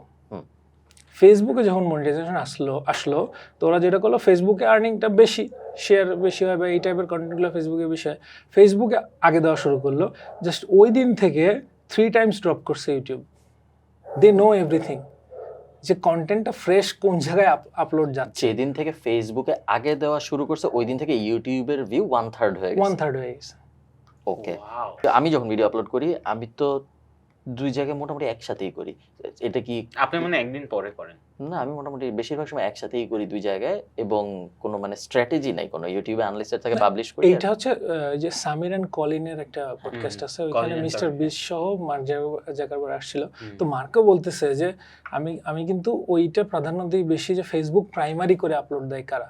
অনেকেই কিন্তু আগে ইউটিউবে দেয়, আমি দেখছি ফেসবুকে দেওয়ার ক্ষেত্রে মানে একটু কম খেয়াল করে যে আচ্ছা একদিন দুই দিন পর ফেসবুককে বেশিরভাগ সেকেন্ডারি হিসেবে অনেকেই secondary এবং ধরে। অত ইম্পর্টেন্স দেয় না, তো ইনক্লুডিং মার্ক ওইটাই বলতেছে যে আমি তোমাকে আলাদা একটা আরবিট্রেজের মধ্যে নিয়ে যাব যদি তুমি ফেসবুক প্রাইমারি কন্টেন্ট করো, যেইটা আমরা ফলো করছি এবং আমরা একটা রেজাল্টও পাইছি। ফেসবুক প্রাইমারি বলতে কি শুধু ফেসবুকে আগে আপলোড করা না আরো কিছু? ফেসবুকে আগে আপলোড করা, প্লাস হচ্ছে ফেসবুকে কোন টাইপটা বেশি পছন্দ করে, কিভাবে পছন্দ করে, আমার কন্টেন্ট ক্রিয়েশন সময় ওইটাই পুরোটা মাথায় রাখা। যেরকম যে এমন কি আছে যেটা আমি ফেসবুকে করতে পারি বা ওদেরকে প্রায়োরিটি? আমাদের গেমগুলোই যদি বলি, আমরা যদি 1 মিনিটের বা শর্ট কন্টেন্টগুলো, যেমন ইউটিউবে আপনার হচ্ছে যেগুলো হচ্ছে অডলি স্যাটিসফ্যাকশন, এগুলো খুব ভালো করে। অডলি স্যাটিসফ্যাকশন কি জিনিস? অডলি স্যাটিসফ্যাকশন মানে বেলুন পপটা, আপনার বেলুন পপের তো ধরেন যে এসএস ফুড চ্যালেঞ্জ দেখলে আপনি পাবেন বেলুন ফাটানোর 500 তরিকা। ঠিক আছে, তো শুধু যদি দেখা যায় যে বেলুন ফাটানোর উপরে আমি একটা খেলা মানে গেম কন্টেন্ট তৈরি করি, যে ওইটা দেখা গেছে যে 10 রকম ভাবে বেলুন পপ করবে, ওইটা ইউটিউবে প্রচুর পরিমাণে হিট করবে। ওকে, মানে বলতে চাচ্ছেন যে একটা কন্টেস্ট্যান্টকে আনছি 10 ভাবে বেলুন ফাটায় ফাটায় দেখাবে, মানে দেখতেই মজা লাগতেছে। ওকে, প্রথমটা হয়তো মানে যেটা করতেছি আমরা কিন্তু হয় কি আমরা এক্সপেরিমেন্ট করি ঠিকই, আমরা রকেট শেপ বানাইতেছি, লাস্টে আমরা একটা হচ্ছে আপনার স্করপিয়ন শেপ বানাইছি, যেইটার প্রত্যেকটা আমরা একটা খেলা 3 থেকে 4টা শুট করি, কারণ হচ্ছে কোনটা বেশি ভালো হবে ওইটা আমরা দেখার জন্য। কারণ একটা খেলা আমরা ভালো মতো সাজায় দিলাম, প্লেয়ার বা কন্টেস্টেন্ট যারা আছে তারা যদি একদম খুব ভালো করে না খেলে, কোনটা জমে বেশি, যে হয়তো বার্সেলোনা রিয়াল মাদ্রিদ খেলা হলো 5-1 শেষ, আর 2টা গোল আগে দিয়ে 3টা গোল পরে দিছে, সেটা তো অবশ্যই ওই ম্যাচটা ইন্টারেস্টিং হবে। আমাদের ক্ষেত্রেও কিন্তু ওইটাই হয়, যে একজন অনেক দূর আগে গেছে, ওকে ওভারকাম করে আরেকজন জিতে গেছে, ওইটা কিন্তু মানুষ একদম ইমোশনালি দেখে। এটা একটা ভিডিওতে হয়েছেও আপনাদের একটা হয়েছে মানে কি ভাই, অনেকে আমাকে কমপ্লেইন স্যার, করে যে সবগুলো খেলাই কেন আগে এরকম যেটা 4-5টা খেলা বানাই এবং আমরা ওইটাই আপলোড দেওয়ার চেষ্টা করি, এবং ওইটাতে সাকসেস রেট বেশি, যেইটাতে হচ্ছে আপনার নেভার গিভ আপ, ওভারকাম হয়, এবং মানুষ ওইটারে ফিল নিয়ে কমেন্ট করে যে এটা লাইফ লেসন। সরি, আমি একটা জিনিস বুঝি নাই। সো আপনি একই খেলাটাই 3-4টা শুট করেন, তারপর কি সবগুলো আপলোড করেন না যেটাতে ড্রামা বেশি? যেইটাতে ড্রামা বেশি, যেটাতে আমাদের ভালো লাগে ওইটা আগে আপলোড করি, বাকিগুলো আমরা হচ্ছে হয়তো কোনো ভালো কেটে যেগুলো মানে ভালো অংশ ওইটুকু দিই, বা অনেক সময় কন্টেন্ট যদি নতুন কন্টেন্টের ঘাটতি থাকে তখন পুরাতনগুলো বেশিরভাগই দিই। কত সায়েন্স! আমাকে বলেন না ভাই যে কত টাকা ইনকাম হয় আপনার এই আচ্ছা, channel বিলিয়ন চালায়? ভিউজ হলে কি আপনি বিলিয়ন ডলার মানে কামাই হয়? আপনার মোবাইলে কি ইউটিউব অ্যানালিটিক্স আছে? ইউটিউব অ্যানালিটিক্স দেখে খুব একটা ইমপ্রেস হবেন না। দেখেন না, ফেসবুক অ্যানালিটিক্স ফেসবুক অ্যানালিটিক্স কি মোবাইলে আছে? আছে তো, হ্যাঁ, দুটাই দেখি আমরা একটু। I am so excited. আমরা কেমন, আমরা একজনের যে আপনার টাকাটা দেখান, চাওয়াটা বাকি, টাকাটা সবই দিয়ে বলছে। সো বিলিয়ন ভিউজে আপনি আপনার এটা হচ্ছে আমার ওকে, আমি বললে সমস্যা আছে? না সমস্যা ওকে, সো আমি যেটা দেখতেছি যে সব নাম্বার অনেক বড় বড়, আমার একটু সময় লাগবে একক দশক করতে। সো আমি যদি অ্যানালিটিক্সে যাই তাহলে আমরা দেখতেছি যে গত 28 দিনে ভিউ হয়েছে 500 বিলিয়নের মতো, এবং 20 মিলিয়ন কম এটা আগের মাস থেকে। খারাপ করছে। কোরবানিদের পরের থেকেই যে আপনার রেইনি সিজনটা আমাদের বরাবরই খারাপ যায়, প্রোডাকশন অনেক কম, 30%ও নাই। গত 48 ঘন্টায় ভিউ হয়েছে 12 মিলিয়নের মতো, যেটা অনেক খারাপ। মানে এটা 50-60 মিলিয়নের নিচে এত কম এই মানে গত এক বছর ইয়ার দেখলাম মনে হয়। ইয়ার যাতে আমি একটু রেভিনিউতে যাই আগে, গত 28 দিনের রেভিনিউর হিসাবটা একটু দেখি। গত 28 দিনে আয় হয়েছে $7,800 ইউটিউব থেকে, যেটা 1.6 $1,500 মতো কম তার আগের মাস থেকে। এবং ডেইলিতে যদি আমি যাই তাহলে প্রত্যেক দিন আয় হচ্ছে অন অ্যাভারেজ 250-300 এরকম গত 28 দিনের হিসাবে। এবং এই তো আমি কি বলবো, আপনি একটু যদি আমরা ইয়ার অন ইয়ার দেখি তাহলে আমি মানুষের এই জন্য- মাসগুলা দেখো তুমি, এই মাসগুলো দেখো, নিচের মাসগুলো মে এপ্রিল। খারাপের দিকে এক্সাম্পল আর কি। হ্যাঁ না, আমি এই জন্যই ওকে বললাম মে এপ্রিল গুলো দেখো। সো এপ্রিলে $13,000, মেতে 10,000, জুনে 14,000, জুলাই, অগস্ট আর সেপ্টেম্বরে অ্যাভারেজে $9,000। জাস্ট লাস্ট মান্থটাই খুবই বাজে। আচ্ছা। আপনি ফোকাস করো, এই কারণে উনি আমি ওনাকে আমাদের কাছ বলতেছি। থেকে ইয়ের জন্য আসছে। কনসালটেন্সির জন্য আসছে। বাট যে- যদি লাস্ট 1 বছরের রেভিনিউ আমি ধরি, আরেকটা ইন্টারেস্টিং ইনসাইট, অ্যাভারেজে প্রত্যেকটা ভিডিও থেকে $7,000, $3,000, $3,000, $2,000 করে আসে আপনাদের এখানে, যদি আমি লাস্ট 365 ডেজে ধরি, which is also a crazy insight. হ্যাঁ, এটা হাইয়েস্ট গুলো, আর Highest এটার গুলো। অনেকগুলো লাইভ আছে, আসে। ভাই একটু মোবাইলটা দাও তাহলে। না আমি দিব না, আমি আরো দেখতে চাই। একটু সরি, আমি জাস্ট আচ্ছা, আমি লাইভ যদি অপরচুনিটি বলি যে হ্যাঁ। আমাদের এসএস ফুড চ্যালেঞ্জে আমি যদি ঠিকমতো লাইভটা কন্টিনিউ করি, প্রি রেকর্ডেড লাইভ বা সবকিছু, প্রি রেকর্ডেড এবং লাইভ একই চ্যানেলে কন্টিনিউ। শুধু pre recorded live. Pre recorded live কি জিনিস? প্রি রেকর্ডেড লাইভ আছে আমাদের তো অনেক কন্টেন্ট আছে বিগত দিনের খেলার বা যেগুলো আছে, যে ওয়াটার গেমগুলো আছে, এগুলো একসাথে কম্পাইল করে 1 ঘন্টা আমরা হচ্ছে টানা দেখা। লাইভ করি। লাইভ করলে যেটা হয়, লাইভে যেই ভিউজ আসে তার থেকে ওই কন্টেন্টটা ভালো একটা ভিউজ আসে হচ্ছে আপনার পরে গিয়ে, এবং ওইগুলোর যেহেতু লেন্থটা থাকে 1 ঘন্টার উপরে, আপনার আর্নিংটাও খুব ভালো। এবং মানুষ দেখা যায় কি আসলে আমাদের কন্টেন্টগুলো এডিকটিভ। ওনারা দেখছে একটা কন্টেন্ট বা দেখতেই থাকে, কিন্তু যেটা হয় যে যদি আমরা কম্পাইল করে দিই ওইটাই দেখতেছে, কিন্তু যদি অটোমেটিক আসে অনেক সময় কিন্তু অন্য চ্যানেলের ভিডিও ঢুকে যায়। বুঝতে পেরেছি। হ্যাঁ, আমি একটু অনেক শকে চলে গেছি। এটা কি 2024 এর রেভিনিউ টোটাল? 2024 এর 121 এস্টিমেটেড রেভিনিউ। হ্যাঁ, সো ওকে, আমি আর 2024 সালে টোটাল ইউটিউব থেকে ইনকাম হয়েছে $1,24,000, $21,000 মতো। ভাই একটু ফেসবুকটা দেখান আমাদের। আচ্ছা। এবং ইউটিউব ওনার মেইন জিনিস না, উনি মেইনলি আসলে Facebook primary creator, YouTube secondary আচ্ছা, ক্রিয়েটর। হ্যাঁ। ওকে, সো এখন আমাদের সামনে আছে ফেসবুক, যেখানে গত 28 দিনে ভিউ হয়েছে 708 মিলিয়ন। সো 1 বিলিয়নের কাছাকাছি বড় দাগে 30 চিন্তা দিনে করলে। ওইটা 800 মানে, এবং যেটা হয়েছে যে আমাদের গত 3 মাস এটা ওর্স কেস সিনারিও, কারণ রেইনি সিজনের কারণে আমরা বৃষ্টি আসলে ওনাদের ভিউ কম হয়, কারণ চ্যালেঞ্জ করতে পারে না চ্যালেঞ্জ ওনারা। করতে পারি না। ওকে, গত 28 দিনে ফেসবুক থেকে আয় হয়েছে $21,500, এবং এটা তার আগের মাস থেকে 4% বেশি। জানি না ফেসবুকের মনিটাইজেশনের দুনিয়ার ব্যাপারে মতো ওয়াকিব ভালো না। আপনি কথা বলতে থাকেন, আমি Okay. একটু So, এই এত টাকা দিয়ে আসলে কি হচ্ছে বলেন তো, যে ফেসবুক থেকে টোটাল আচ্ছা, আমি যদি ইয়ারলি যাই, হ্যাঁ। ইয়ারলি আমাদের 23, 24, 25 জি।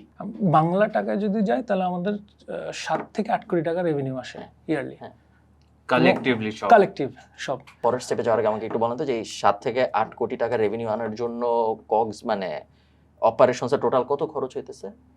6.5 থেকে 7 কোটি টাকা, মানে 90 থেকে 95% খরচ আমাদের হয়ে যাচ্ছে। খরচ করতে হচ্ছে। এত কেন খরচ হচ্ছে?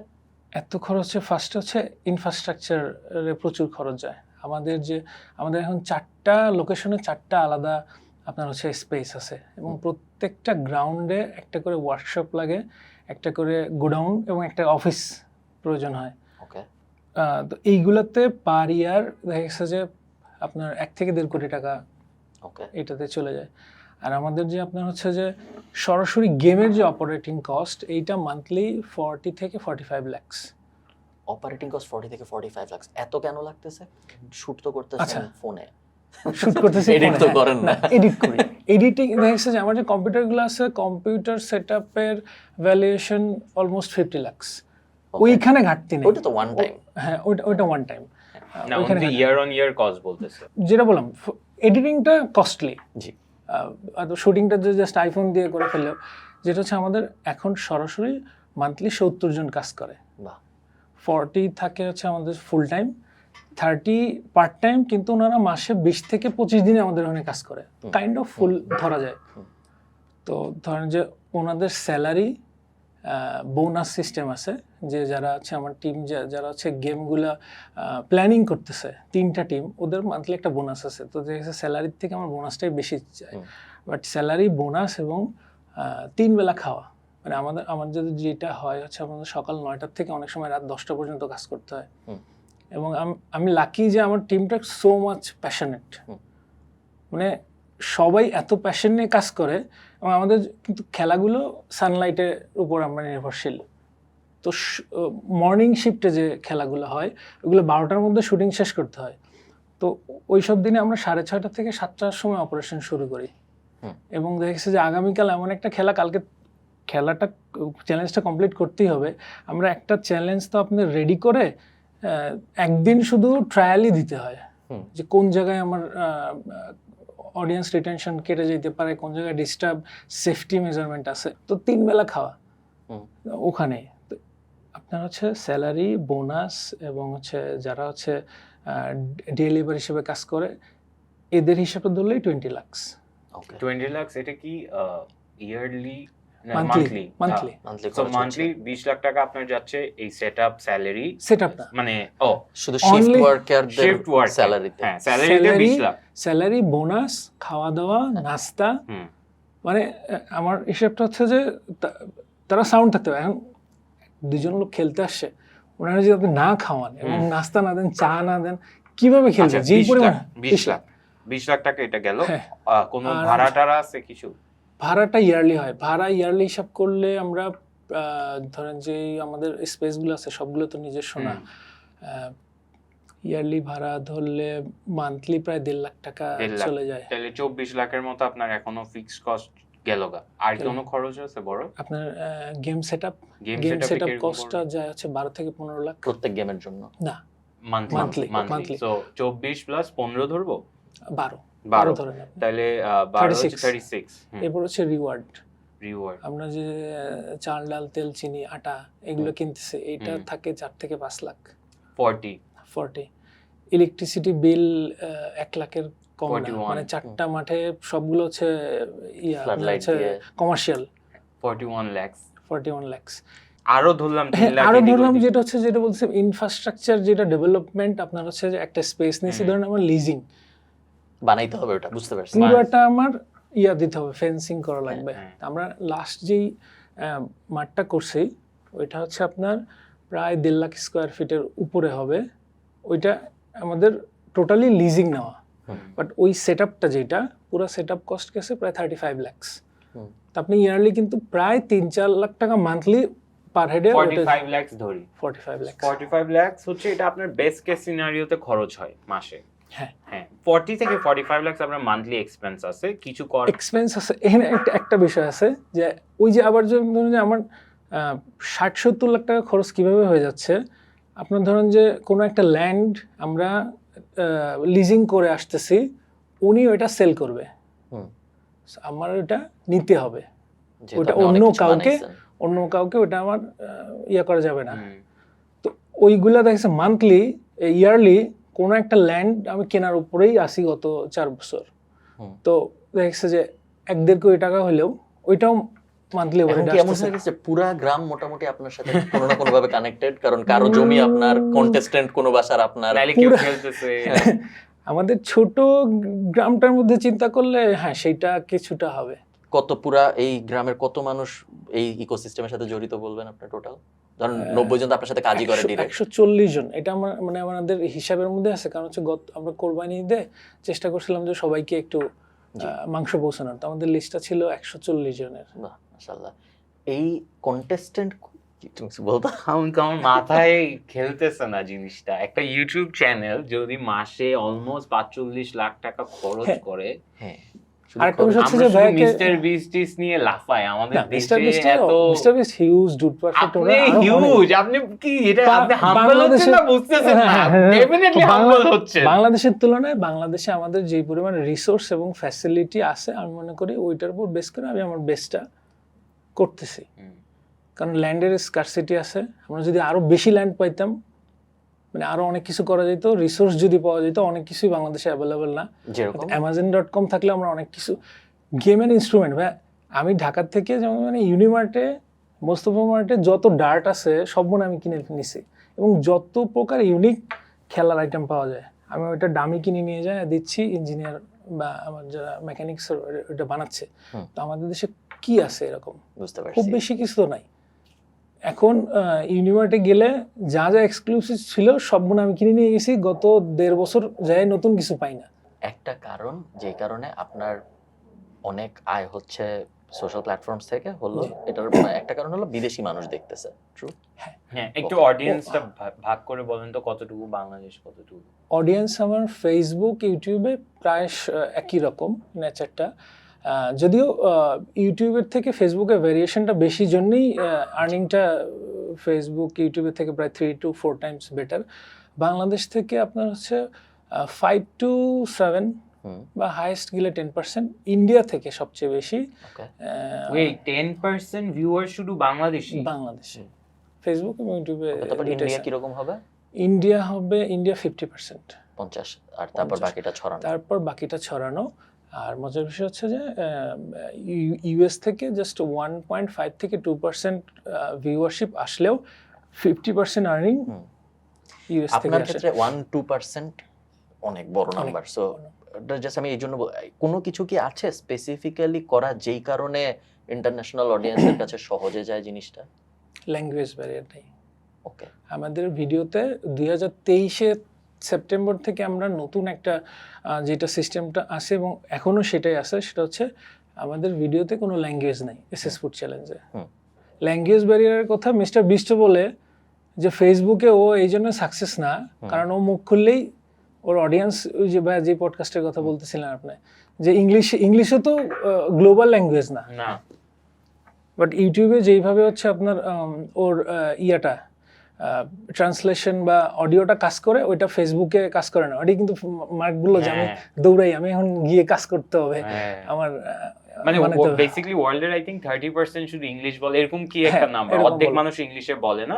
সো ফেসবুকে ওই অপশনটা নাই, মানে অন্য ল্যাঙ্গুয়েজ ট্রান্সলেট করা, যেটা ইউটিউবে আছে। এখনো আছে। শুধু বলে বিষয়টা না, মানে অনেক বাংলাদেশি আছেন যারা ইংলিশ তো বুঝে, কিন্তু তারপরেও তার সামনে যদি সেম জিনিস ইংলিশেও আসে বাংলাদেশে, সে বাংলাটা দেখবে, কারণ ওটা আরো সহজ বোঝা এবং ওটা আরো মজা লাগে দেখতে, এই কারণে। সো অনেকেই ধরো 30% মানুষ দুনিয়ার ইংলিশ বুঝে, বাট 1% হয়তো যে ইংলিশে ভিডিও দেখতে রাজি। মানে আপনার এক্সাম্পলটা কেন আমার ভালো লাগে, সরি আপনি ইন্টারভিউ, যে ওয়ার্ল্ডের বিগেস্ট টিকটকার যে ছিল, যে এরকম করতে হচ্ছে খাবিলেম না কি জানি একটা, উনারও অডিও নাই, মিস্টার বিনেরও কোনো অডিও নাই, আর ওরা দুজনই কিন্তু গ্লোবাল। সো আই থিংক আপনার কি সেম ফর্মুলা? হ্যাঁ, আমাদের করতে করতে হয়ে গেছে, এবং আমরা বুঝি ওইটাই যে ল্যাঙ্গুয়েজ ব্যারিয়ারটা না থাকাটা আমাদের জন্য মানে ব্লেসিং হয়েছে। কি ক্রেজি আমার মাথা। এবং এই ল্যাঙ্গুয়েজ ব্যারিয়ার না থাকার কিন্তু একটা স্টোরি আছে, এটা বলে যে যেটা আমরা শুরু করছিলাম। আমরা শুরুতে তো একজন প্রেজেন্টার থাকতো, উনি হচ্ছে খেলাগুলো প্রেজেন্ট করতো, এবং ওই সময় তো ছিল বাংলাতে। তো যেটা হয় অনেক বেশি ভিউজ আসার কারণে অবভিয়াসলি যেটা যে একটা সেলিব্রিটি ভাব আসে। আমার কাছে মনে হয় যে উনি মোস্ট প্রবাবলি খুব তাড়াতাড়ি হয় নিজে গিয়ে চ্যানেল খুলবে বা বিট্রে বা কিছু একটা করতেছে। তখন আমার মাথার মধ্যে আসে যে উনি তো হিরো হচ্ছে, বাট উনি তো জাস্ট রিয়েল হিরো। এটা তো সব কিছু আমি করতেছি, রিওয়ার্ডটা ম্যানেজমেন্ট, বাট এমনভাবে হচ্ছে যে উনি সব কিছু করতেছে। ওইটা নিয়ে আমার কোনো প্রবলেম ছিল না। বাট ওই যে ইয়াটা যে রিলায়েবল না, এবং রিস্ক ফ্যাক্টরটা কমানোর জন্য আমি যেটা করি, আচ্ছা শুধু গেমটাকে কিভাবে হিরো বানানো যায়।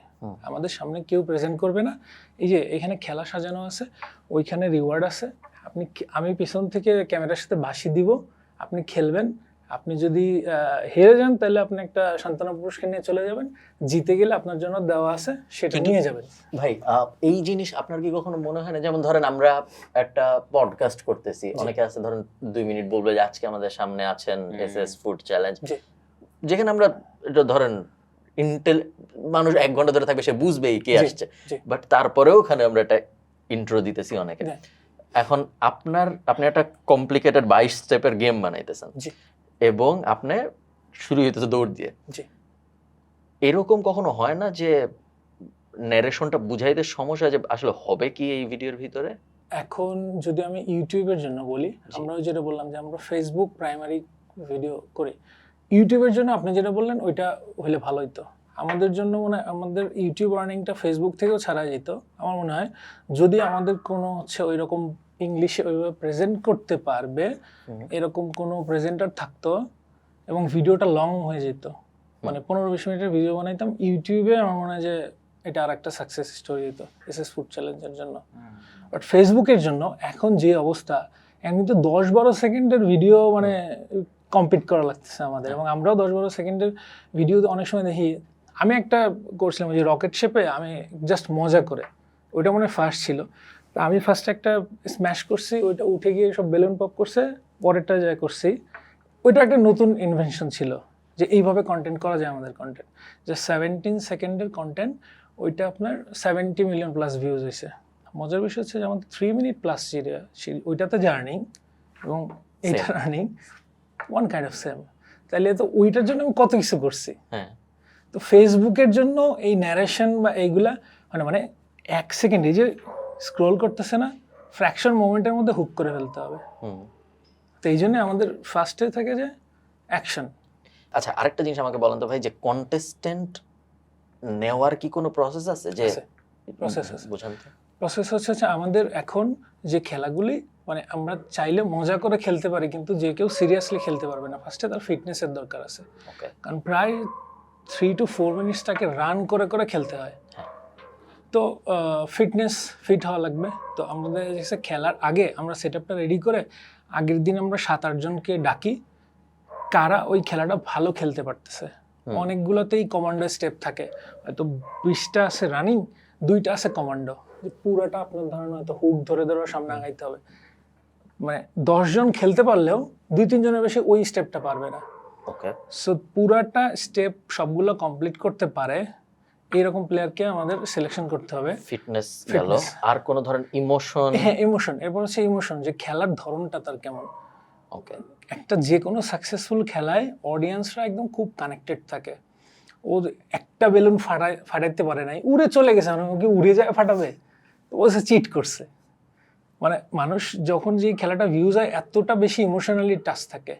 আর দেখছি আমাদের আমরা যে পোশাকটা ব্যবহার করি, যে মেনু জার্সি বা জার্সি, ওইটা আমরা খেয়াল না করলেও যারা খেলা দেখতেছে ওনারা খুব দেখে যে ও মেনু তো হেরে গেল, তো এরকম।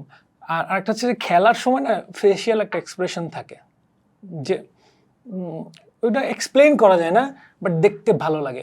ওই জিনিসগুলো আমরা খেয়াল করার চেষ্টা করি। আগের দিন যারা খেলে তাদের মধ্যে থেকে আপনি বুঝেন যে পরের দিন কোন 2 জনকে নিলে আমাদের ফাইনাল শুটে কোন 2 জন, বা আমরা 3টা সেট মিনিমাম খেলা করাই, যে ওই 3টা খেলার মধ্যে কোনটা বেস্ট হবে। আবার অনেক সময় এমন আছে যে আমরা 7-8টাও করে ফেলছি, আমরা যেভাবে মানে আমাদের এক্সপেকটেশনটা হাই, গেমটা এত কষ্ট করে আমরা সেট করছি, সাজাইছি, বাট প্লেয়ার বা আউটকাম যেটা আমরা যেভাবে চাচ্ছি ওইটা সবসময় হয় না।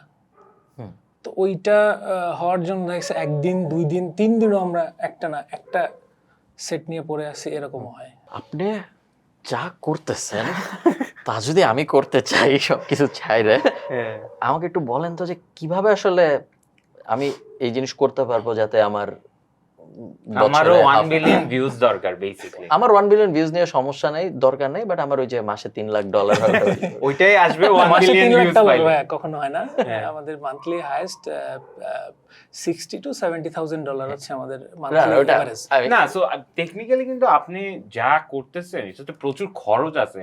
আপনি 70 লাখ হয়তো পাচ্ছেন, আপনার তো এদিকেই আমি খরচ করতেছি, আমি মেক শিওর করতেছি যে যেন আমরা এইটা রান করে চলতে, মানে এটা সাস্টেইনেবল হয় এবং কেউ আমাদের চিপলি কপি না করতে পারে। মানে আমি যদি আগের সিস্টেমে থাকতাম তাহলে যেটা অনেকে বলতে পারে যে মানে এইরকম 100 চ্যানেল এখনো আছে, বাট আমরা আগে গেছি। এইটা কি ভাই একটা স্পেসিফিক ফরম্যাট, যে গেম হবে এবং কোনো অডিও মানে ভয়েস থাকবে না, এবং এই জিনিসকে আপনার মতো আরো অনেকে দেশেই করে, আপনাকে দেখে শুরু করছে, করার চেষ্টা করতেছে, শুধু দেশে না দেশের বাইরেও করতেছে। ইন্ডিয়াতেও বেশ কিছু চ্যানেল আছে, পাকিস্তানে করতেছে বেশ কিছু। আর আমাদের মডেলটা সবচেয়ে বেশি ফলো করে আফ্রিকাতে। আফ্রিকাতে বেশ কিছু মানে কন্টেন্ট হয়েছে, আর স্পেনেও হট স্প্যানিশ নামে একটা চ্যানেল আছে, ওরা আমাদের খেলাগুলো অনেক ফলো করছে। তো ওয়ার্ল্ড ওয়াইড অনেকে করার চেষ্টা করতেছে, ওনার কম্পিটিটর ওয়ার্ল্ড ওয়াইড। বাট আমার স্পেনে ওরা স্পেন, ইন্ডিয়া আপনার মতো এনআই চৌধুরী কপি করবে ওই ভয় নাই। হ্যাঁ, মজার বিষয় হচ্ছে যে ওর ফলোয়ারটা অনেক বেশি, তো হ্যাঁ। উনি ওইভাবেই পাবলিকে আগে গিয়ে পাবলিকলি চ্যালেঞ্জ করতো। তোরা যেটা করছে আমাদের কিছু ইন্টারেস্টিং গেম সেট আপগুলো ওরা হুবহু করছে, এবং দুবাইতে হচ্ছে, আবুধাবিতে হচ্ছে, ওখানকার অনেকেই আমাদের সাথে কন্ট্যাক্ট করছে যে ভাই এই খেলাগুলো বানায় দেন। তো আমি বলছি ভাই এই বিষয়টা এইরকম না যে বানায় দিব। তো পরে উনি একটা ইম্পোর্টারের সাথে কন্ট্যাক্ট করছে, তো উনি আমি বলছে ভাই আপনারা তো মানে কি খেলনা টেলনা বানান, তো ওইটা বানায় দিতে হবে। আমার তো খুব করে ধরছে, বললাম ভাই আপনি মনে হয় সিরিয়াসলি দেখেন নাই, এটা খেলনা না, এটা আপনার পুরো কার্গো মানে সবকিছু নিয়ে যেতে হবে। আর আমার ওই সময় নেই যে আমি আপনার জন্য বানাবো। আমার যেই টেকনিশিয়ানরা আছে ওরা আমাদের নিজেদের কাজ করতে করতেই মানে অবস্থা খারাপ। 10 জন আছে টেকনিশিয়ান যারা হচ্ছে শুধু ওই যে লোহার কাজগুলো করে। তো ওদেরকে নিয়ে কারাকারি হয় 3টা টিমের মধ্যে, মানে মাসের শুরুতে ওদেরকে দিতে হয়, মানে স্লট অ্যালোকেশন করতে হয় যে তুমি এই কাজ করবা 7 দিন, এর কাজ করবা 7 দিন, ওর কাজ করবা।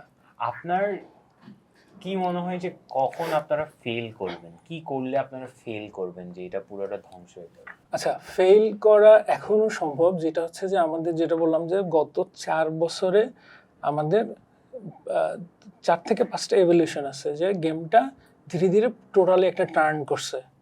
এখন যে ক্রাইসিসের মধ্যে আমরা আছি, যে এখনো আমাদের ব্যাডলি নিডেড ওইটা, বাট ওইটা আমরা জানি না, কি জানলে তো করতামই, বাট ওইটার জন্য আমরা চেষ্টা করতেছি। এবং আমরা একটা ইনডোর কমপ্লেক্স করতেছি, ওটা হচ্ছে প্রায় 8000 স্কোয়ার ফিটের, 180 ফিট লং অ্যান্ড 40 ফিট হচ্ছে আপনার ওয়াইডে। এটা মনে হয় বাংলাদেশের কন্টেন্ট ক্রিয়েশনের জন্য পুরো একটা ইনডোর কমপ্লেক্স সম্ভবত কেউ করে নাই, কেউ করে নাই। সম্ভবত না, কেউ করে না। ওরে হাম্বল হয়ে যায়, সম্ভবত কেউ করে আমরা নাই। বাইরেও অনেক মানে জানি না, এখন তো USA অনেকেই তে অনেক কিছু আছে। করতেছে, মানে না, আমরা জানি seriously, আমাদের এখানেই আমরা- আসে সবাই, আমাদের এখানেই সবাই এসে চিল তো করে। ওয়েট ওইটা- ভাই, আপনি এটা এত ক্যাজুয়ালি বলছেন, এটা একটা বড় জিনিস। আপনি কত হাজার স্কোয়ার ফিট? এইটা 8000 8,000 square feet, feet, 30 feet height আর কি, 30 মানে ফিট game-এর। হাইট। আপনি ইনডোর কমপ্লেক্স করতেছেন জাস্ট টু মেক ভিডিওস। হ্যাঁ, আমাদের গেমগুলো আর কি। ইনডোর কি এই কারণে যাতে বৃষ্টিতে ঝামেলা না হয়? বৃষ্টিতে ঝামেলা না হয়, কারণ হচ্ছে বৃষ্টির সিজনে আমি যদি আপনার স্ট্রাগল হচ্ছে বৃষ্টি। না, প্লাস হচ্ছে যে আমাদের গেমগুলোকে একটা স্ট্যান্ডার্ডে, মিনিমাম একটা স্ট্যান্ডার্ডে নিয়ে যাওয়া, কারণ বাইরের দেশে যারা করতেছে ওরা কিন্তু সবাই ইনডোরেই কাজ করে, এবং আমাদের অনেক কন্টেন্টই আছে বা অনেক বেলুন পপিং মেথড যেটা আছে, যেটা আমরা ইন্ট্রোডিউস করছি, বললাম যে 500 তরিকা আছে আমাদের, ওর মধ্যে থেকে অন্তত 40টা আছে যেটা টোটালি ইউনিক। ওইটা জাস্ট মাঠে ঘাটে না করে ওইটা যদি জাস্ট ইনডোরে নেওয়া যায়, মানে ইউটিউব থেকে একটা, মানে আমি আশাবাদী। আর যদি আমাদের কোনো ইমপ্রুভ না হয়, শুধুমাত্র যা হচ্ছে এইটাকে ধরে রাখার জন্য আমার ওইটার প্রয়োজন আছে মনে করি। আপনারা আর বাইরে ডুড পারফেক্ট জি, অলমোস্ট সেম, মানে স্কেলটা হয়তো ওরা অনেক আগায় আছে, অনেক আগায়, বাট অনেক আপনারা মানে সেম ফরম্যাটে যাচ্ছেন। সেম ফরম্যাটে কাইন্ড অফ, মানে আমাদের কিন্তু স্টিল ইউনিক, যে আমরা ওই যে অনেক দুই- variation আছে। For sure, অডিও নাই, হ্যাঁ, ভয়েস audio নাই, নাই। রুট পারফেক্ট আমি তো আর আছে। ফারহান ভাই কি কখনো আপনার ভিডিওটা আমাদেরকে নিবেন? মানে এটা কি সম্ভব? বিকজ আপনার ভিডিওতে কোনো অডিও নাই, আপনার অডিয়েন্স হচ্ছে বেশিরভাগ ইন্ডিয়াতে। আমার মানে খুব ইচ্ছা আছে যে ইনডোরটা হয়ে গেলে মনে হয় সবাইকে ইনভাইট করব, কেন? প্লিজ কেন? চলে আসেন আউটডোরে। কেন করবেন না? আপনি করবেনই বা কেন? কারণ আপনার ভিডিও, ওনার কোনো লাভ নাই, আপনার কোনো লাভ নেই। আমাদের লাভ হইলেও হইতে পারে। আমরা ওখানে ভিডিও বানাইলে লাভ আছে। একেবারেই নাই যে, তাই না? আমার মনে হয় যে যদি আপনার ঢাকাতেও যদি আমি করতে পারি কিছু গেম, ভালো একটা অডিয়েন্স পাওয়া যাবে। বাট তখন তো আপনার চ্যানেলটা ইন্ডিয়াতে কম বাংলাদেশে হয়ে যাবে, আপনার সিপিএম কমে যাবে, আপনার সমস্যা আর্নিং নাই, কমে যাবে। সমস্যা নাই, সেটা যে আমার মাথা ঘুরতেছে ভাই। আপনি ওকে, সরি, আমি বেশি এক্সাইটেড হয়ে যাচ্ছি। সো আপনি 8000 স্কয়ার ফিট একটা কমপ্লেক্স বানাইছেন, ওখানে জাস্ট টু মেক এখন শেষ ভিডিওস, হয়নি, শেষ হবে আশা করছি ইনশাআল্লাহ। ডিসেম্বরের মধ্যে আমি অপারেশন শুরু করতে সো পারবো। ওখানে তারপর সব মোটামুটি চেষ্টা করবেন বেশিরভাগ ভিডিও ইনডোরে করার। না, ঠিক বেশিরভাগ না, একটা পোরশন ওখানে হবে, আর রেইনি সিজন গুলাতে ওইখানে হয়তো বেশি করা সো হবে। এখন কিরকম আপলোড করছেন? ডেইলি একটা? এখন ডেইলি একটা পারতেছি না, এখন হচ্ছে এই যে মনসুনে খুবই সমস্যা আমাদের।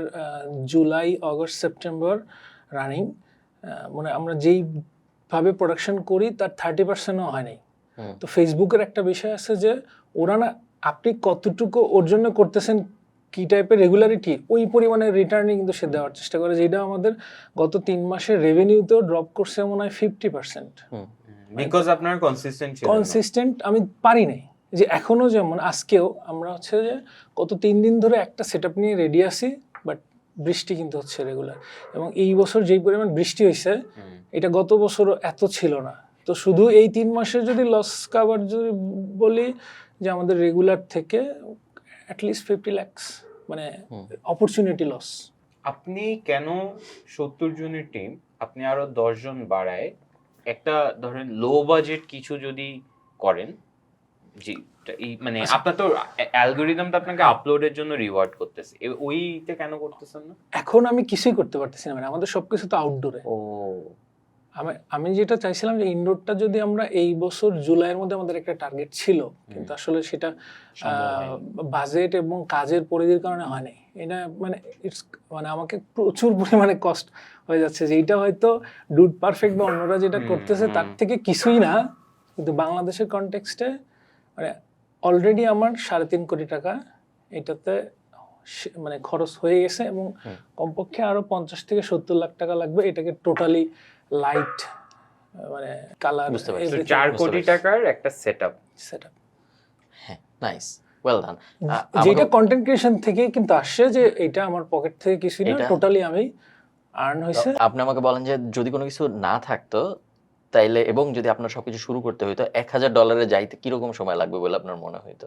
$1,000 আপনার তো অনেকদিন ভাবেন নাই, এত ছোট $1,000 এই পডকাস্ট করতে করতে আপনি আর্ন করে ফেলছেন প্রবাবলি। কিরকম সময় লাগতো বলে মনে হয় যদি এরকম জিনিস আবার শুরু করতেন শুরু থেকে?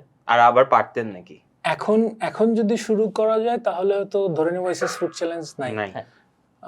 তাহলে এখন বিষয় যেটা বললাম ভাইয়া, আপনি যে প্রথমে আমরা আলোচনা করতেছিলাম যে আমরা দুজন টেবিল গেম খেলবো, এইটা দিয়েও মান্থলি আমি মনে হয় $2 থেকে $3,000 ইনকাম করা পসিবল।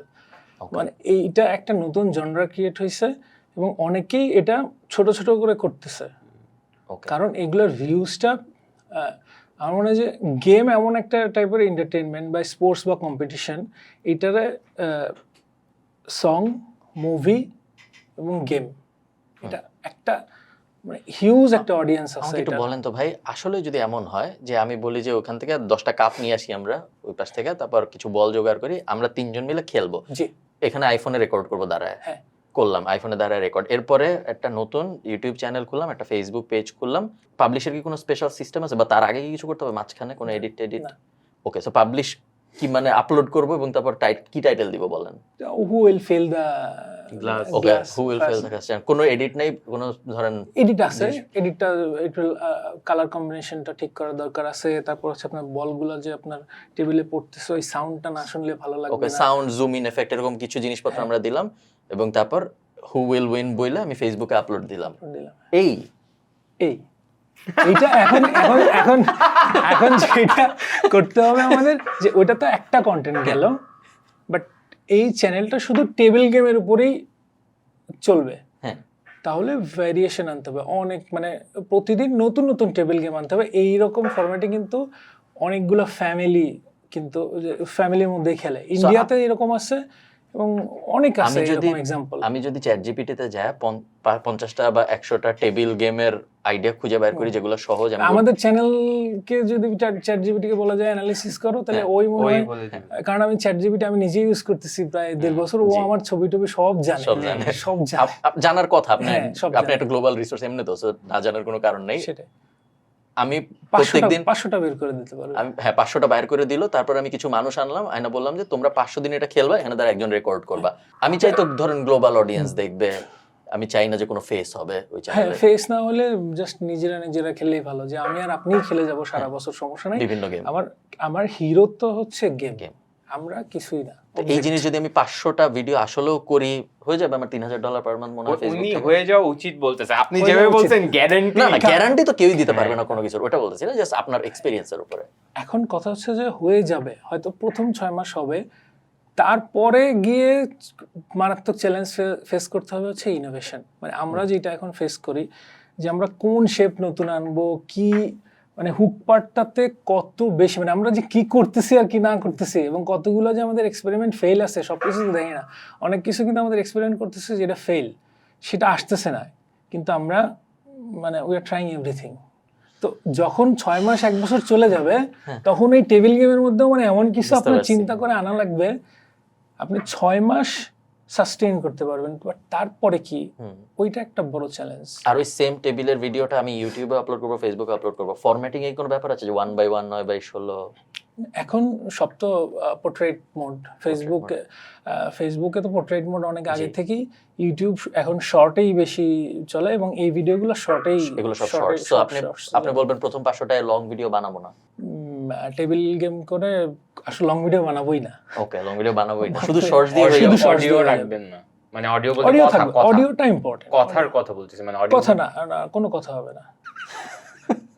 এখন কিন্তু বাংলাদেশে 2-3 মাস হলো কয়েকটা পেজ খেয়াল করতেছি, বাবা মেয়ে খেলতেছে বা ফ্যামিলির খেলতেছে।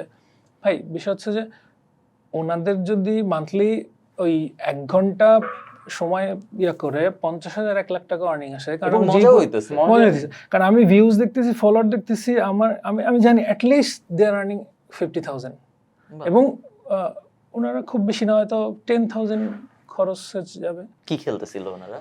ওই যে যেটা বললাম যে টেবিল বল গেম, টল মারতেছিল হ্যাঁ, এসব। আমাদের চ্যানেলটা ডিলিট করে দেওয়া উচিত, ওনার সাথে কথা টেবিল তো আছে, টেবিল তো আছেই, প্রাইমারি সেটআপ আছে, just কিছু গেম বসায়। টপিককেও বাদ দিয়ে দিব, জাস্ট আমাদের ক্যামেরাম্যানকে বাদ দিয়ে ফোন রেখে দিব। আমার হ্যাঁ, ফোন হইলেই হয়। এই আইডিয়াটা তো ভাই নতুন না আসলে, এইটাকে ফলো করেই আমরা SS food challenge. Favourite part কি জানেন পুরুষোত্তম? আপনি আমাদেরকে বলতেছেন এমন ভাবে যে তোরা এত গাধা। না না না ভাই, আরে humble হচ্ছে যে এটা তো আগে থেকে আছে।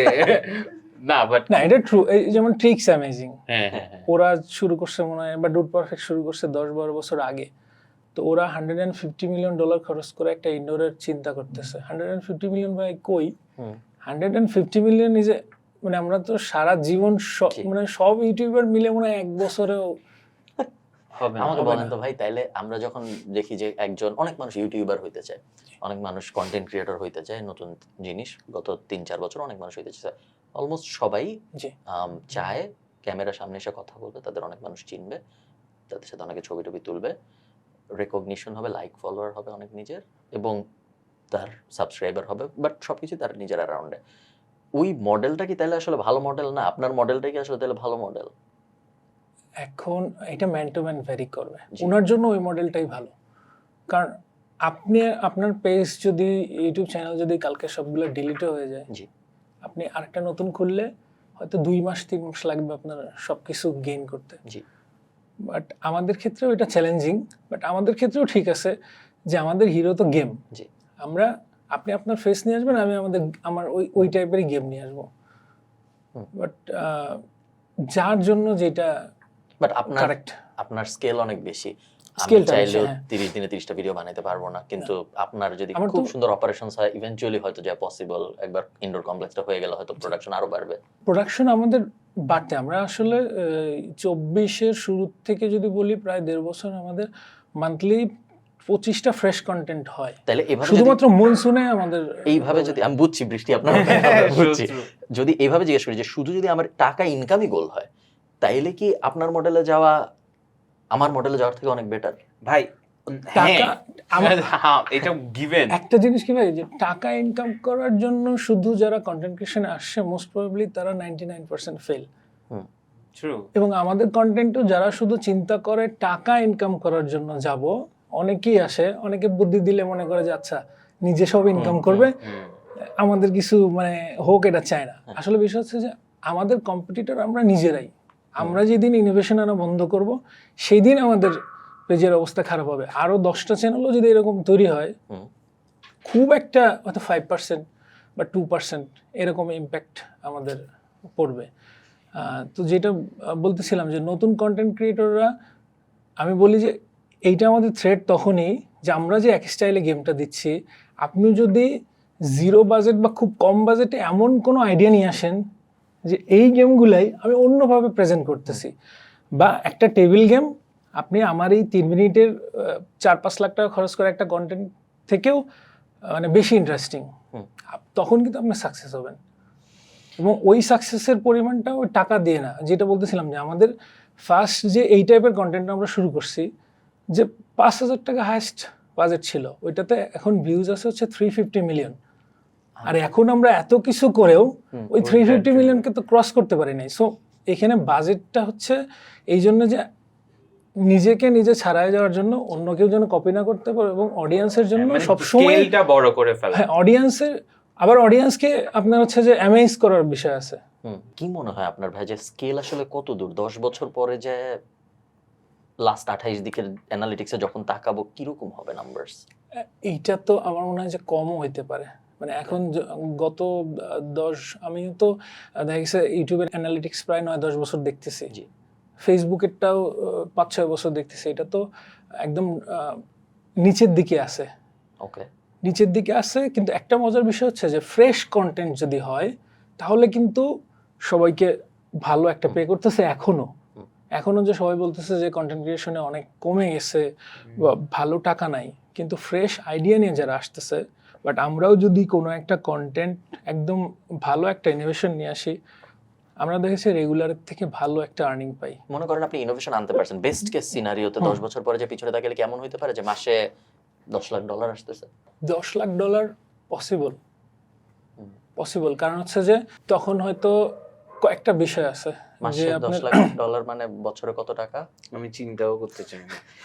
$1 মিলিয়ন হ্যাঁ, so সেটা হচ্ছে 12 কোটি টাকা, 144 কোটি টাকা। এখন 10 বছর পরে তো হিসাবগুলো খুব তাড়াতাড়ি। 10 বছর তো 150 টাকা হয়ে যাবে মনে হয় উনি ডলার। regular তাহলে তো- করে এই হিসাবটা, আমরা এখনো হাজারে আছি। তাহলে না, যদি মাসে 1 মিলিয়ন হয়, 12 মাসে যদি 12 মিলিয়ন হয়, তারপরের 10 বছরে যদি 120 মিলিয়ন হয়, তাহলে তো ধরেন আপনি 20-30 বছর এবং আপনার স্কেল যদি উপরে বসায় তাহলে তো আপনি বিলিয়নিয়ার হয়ে যাওয়া অসম্ভব না, তাই না? এটা ওই যে একটা মুরগি থেকে আরেকটা মুরগি হবে, তারপরে 100টা মুরগি হবে। বিলিয়নের হওয়া পসিবল এই জন্য যে ভাই আমি সরি বারবার আপনারা থামাইতেছি, আপনি রাখবেন না। না না তাহলে তো আপনি আসলেও যদি মাসে $1 লাখ ইনকামে যান আপনি 7 বছর পরে, যেটা লাইকলি হইতেই পারে, আপনি 1 লাখের কাছাকাছি এখনো চলেই হতে গেছেন। পারে। হ্যাঁ, আপনি 1 লাখের কাছাকাছি চলেই গেছেন চলে অলরেডি। সো এই তাতে আপনি one of the richest man in Bangladesh হয়ে যাবেন না? হয়ে যাওয়া উচিত লজিক্যালি। হ্যাঁ, এটার কোনো ফলো আপ প্রশ্ন নেই। এখনো কেউ চিন্তা করে নাই। এখন বিষয় হলো যে আপনি যেটা বলতেছেন সেটা সম্ভব করতে হইলে সেই পরিমাণ রিসোর্স আমাদের নাই এবং অনেক লিমিটেশন আছে, এবং যেটা বলতেছি আমার ইনডোর কি, হয়তো আপনার কাছে টাকা আছে ভাই, ধরে নিয়ে আনেন। এনাফ টাকা নাই। আমাদের যে প্রেজেন্টেশনগুলো আমি যদি বলি যে আমরা যেই ইনোভেশন আইডিয়াগুলো নিয়ে আসি, এইটাই যদি আপনি ডুড পারফেক্ট বা মিস্টার বিস্টকে নিয়ে দিয়ে দেন, ও যেভাবে প্রেজেন্ট করবে।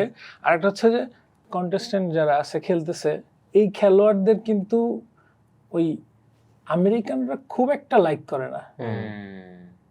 মানে সাদা চামড়া না হলে সম্ভবত ওই ভিউজটা আমরা যেটা বললাম 1 থেকে 1.5% ইউএস ভিউজ, আমরা যত ইনোভেশনে আসি, যেই ইনডোর কমপ্লেক্সে যাই, যেভাবেই যাই, ওইটা আসলে ওই 50% টিউন আউট করে। মানে ইউএস এর যে আমরা অডিয়েন্স পাবো, এইটা মনে হয় বাংলাদেশে সম্ভব না। সো আপনার আমার business ফুল আমি- সেটআপটা যদি আমি নিয়ে অন্য কোনো দেশে চলে যাই, আপনার- ভাইয়ের সাথে আয়ারল্যান্ডে আপনার- চলে গেলাম, বা আপনি ঠিক আছে, বিদেশি কন্টেস্টেন্ট নিয়ে আসবো হ্যাঁ, আমরা। আমি এটাই বলতে যাচ্ছিলাম যে আপনার দুইটা চ্যালেঞ্জ পাইছি, একটা হচ্ছে বৃষ্টি আর একটা হচ্ছে ফর্সা চামড়া।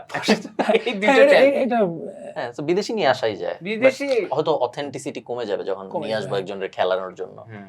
তখন জিনিসটা True. রিয়েল। Indian audience বা কমে। আরেকটা হচ্ছে যে টিকটকে যদি মনিটাইজেশন রিয়েলি আসে, কারণ টিকটকে যারা আর্নিং করতেছে তারা বলতেছে ফেসবুকের থেকে ভালো, তো আমরা তো সেইটা একটা বড় স্কেলে মিস করতেছি। হ্যাঁ। এবং ইউকে থেকে কিন্তু প্রায় বেশ কিছু ট্রাস্টেড প্রতিষ্ঠান, যেমন আমাদের খেলা কিন্তু ESPN এ ওরা টিকটক অ্যাকাউন্টে ওরা আমাদের কাছ থেকে পারমিশন নিয়ে একটা আপলোড দিছে। টাকা দেয় ওটার জন্য? না, জাস্ট করতেছে। টিকটকে কেউ কাউকে কখনো টাকা দেয় না, বুঝছো? টিকটকে সবাই লাইক এক্সপোজার, আমার TikTok আমার free। ইভেন্টে আসবে না। হ্যাঁ, তো টিকটকে যেটা হয়েছে যে বেশ কিছু প্রতিষ্ঠান বলছে যে আপনাদের রিলগুলো বা আপনাদের ভিডিওসগুলো যেগুলো আপলোড দেন ওগুলো আমাদের দেন, কোনো কিছু না, আপনাকে $10,000 মান্থলি দিব। Just. দেন নাই। না, কিন্তু সেটা মানুষ তো তারপর কপি করে আপলোড দিতেছে ফ্রিতে। দিতেছে, কিন্তু বিষয়টা হচ্ছে যে কন্টেন্ট যে দিব এটা এখন ট্রাস্ট করবো কিভাবে ভাই? আমি যেটা করতেছি এটা ওই সোনার ডিম পাড়া মুরগি হাঁস আর কি, যদি সব একদিনে খেয়ে ফেলার চেষ্টা করি, এমন হইতে পারে যে ওই ভিডিও নিয়ে সে আমাদের ফেসবুকে গিয়ে, কারণ ফেসবুকে জানেন আমাদের কি পরিমাণ কি করে, ওই ফেসবুকের যেগুলো 100 মিলিয়ন ভিউজের উপরে চলে যায়, ওইটা নিয়ে আপনার হচ্ছে অ্যাপলের তো অডিওর তো নেওয়া যায়, তারপর হচ্ছে ডিস্ট্রোক্রিড আছে, ওখানে নিয়ে গিয়ে এটারে অডিও ট্র্যাক হিসেবে লাইসেন্স করে, হুম, লাইসেন্স করে আমারে কপিরাইট দেয়। হ্যাঁ রে। কপিরাইট দিয়ে ধরেন 7 দিন লাগে কপিরাইট উঠাইতে, ওই 7 দিনে কমপক্ষে ওই কন্টেন্ট থেকে আমার $1000 চলে যায়। ফেসবুক ঠিক করে দেয় ঠিকই, কিন্তু ওই 7 দিনের ইনকাম কিন্তু ও দিবে না। ও মাঝখান দিয়ে ও দেয় গেছে যে কিন্তু ওই একটা অডিও কন্টেন্ট নেই $10 লাগবে ইয়া করতে, লাইসেন্স করতে, $200-300 $200-300 চলে আসে। তো আমি যারা কন্টেন্ট দিব সে যে আমাকে ফেসবুকে গিয়ে বলবে না যে এটা আমার কন্টেন্ট, তখন তো আমার পুরো জিনিসটাই চলে যাবে। এগুলো ভাই এমন এমন প্রবলেম, এইসব প্রবলেম নিয়ে এত কথা বলে লাভ নেই, কারণ এইসব প্রবলেম আপনার ছাড়া আর কারণ নাই। এইসব প্রবলেমের সলিউশন দিয়ে মানুষকে লাভ নেই, আলাপ করে লাভ নেই। আপনার হচ্ছে কক্সবাজারে প্রতি সপ্তাহে কিছু বিদেশি নিয়ে আসা, এরপর ওদেরকে দিয়ে কন্টেন্ট বানা, আর ইনডোরটা হয়ে গেলে আপনার বৃষ্টির প্রবলেমও সলভ ইনশাআল্লাহ। আর কি উইয়ার্ড লাগতেছে আমরা আপনাকে অ্যাডভাইস দিচ্ছি, আমাদের এখানে 1000 ভিউ। আচ্ছা আমি একটা প্রশ্ন, আপনার কিছু আছে? না, আমি অলমোস্ট শেষের দিকে আই থিং আমরা, রাইট? ইউজুয়ালি মিস্টার বিস্ট বা লোগান পল যত ক্রিয়েটর আছে ওরা একটা প্রোডাক্ট নিয়ে আসে, আপনি কতদিন এভাবে বানাইতে থাকবেন? আর আপনি কি কোনো প্রোডাক্ট বেচার চিন্তা করছেন? না, করি নাই আমরা, কারণ প্রোডাক্ট বাংলাদেশ মার্কেটে আমরা কি আনতে পারি, আর হচ্ছে যে আরেকটা বিষয় হচ্ছে যে সোশ্যাল মিডিয়া ক্লিকস থেকে আমরা যেই পরিমাণ আর্ন করতেছি, আসলে ওই চিন্তাগুলো করার সময় বা যেই কাজই করতে যাই, প্রোডাক্ট লঞ্চ করতে গেলে কিন্তু অনেক একটা কোয়ালিটি টাইম দিতে হবে। তা আমার কাছে সবসময় মনে হচ্ছে যে কোয়ালিটি টাইমটা যদি আমি এখানে দিই তাহলে আর্নিংটা এখনো বেশি। যদিও আমার প্রয়োজন আছে যে আলাদা কিছু বক্স তৈরি করা, সেটা করতেছে হচ্ছে আমি হয়তো কৃষিতে বিনিয়োগ করতেছি, গরুর খামার করছি, বা মানে সাস্টেনেবল ডেভেলপমেন্ট যদি কিছু করা যায়। সো আপনি জায়গা কিনলেন, গরুর খামার করলেন, আর কিছু কি করছেন টাকা দিয়ে? না মানে আমার সেকেন্ড ইনভেস্টমেন্ট শুধু অ্যাগ্রোতে। ওকে, ইউটিউব চ্যানেল থেকে গরুর খামার আমি জাস্ট বুঝতেছি না, মানে গ্রামে বসে ওর থেকে বেটার কিছু হয় না। আপনি কি খারাপ লাগে যে আপনি শহরে থাকতে পারেন না, ওখানে থাকেন? এটা কি একটা, মানে আমি আপনার বিজনেসের ফল খুঁজতেছি, পাইতেছি না। খারাপ যেটা হয়েছে যে আমি তো 2007-এ এসে সিটি কলেজে ইন্টারমিডিয়েটে ভর্তি হই, এরপরে 22 সাল পর্যন্ত ঢাকাতেই। এরপরে হঠাৎ করে আর কি চলে যেতে হয় যখন আমি দেখলাম যে দিস কাইন্ড অফ অপরচুনিটি। আমি যখন চাকরি ছেড়ে দিই, চাকরি আমি ছেড়ে দিচ্ছি হচ্ছে সেপ্টেম্বরের 2021-এর মানে 7-8 তারিখে আমি আমার রিজাইন লেটার দিই। তারপরে 14 তারিখে হচ্ছে আমার যিনি সেক্রেটারি জেনারেল ছিলেন উনি কোভিডে আক্রান্ত হয়, আর 21 তারিখে উনি মারা যান।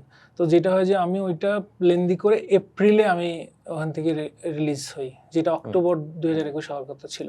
তো ওনারা ছাড়তে চাইতেছিল না, এবং অস্ট্রেলিয়ান হাই কমিশনার যিনি হচ্ছে ওই কমিশনার সেকেন্ড চিফ থাকে, উনিও একদিন আমার আটকাইছে যে তুমি তো 4 বছর ধরে করতেছো, আর এই বাইলেটারাল চেম্বারগুলোতে খুব বেশি থাকে না, তো তুমি করে যাও।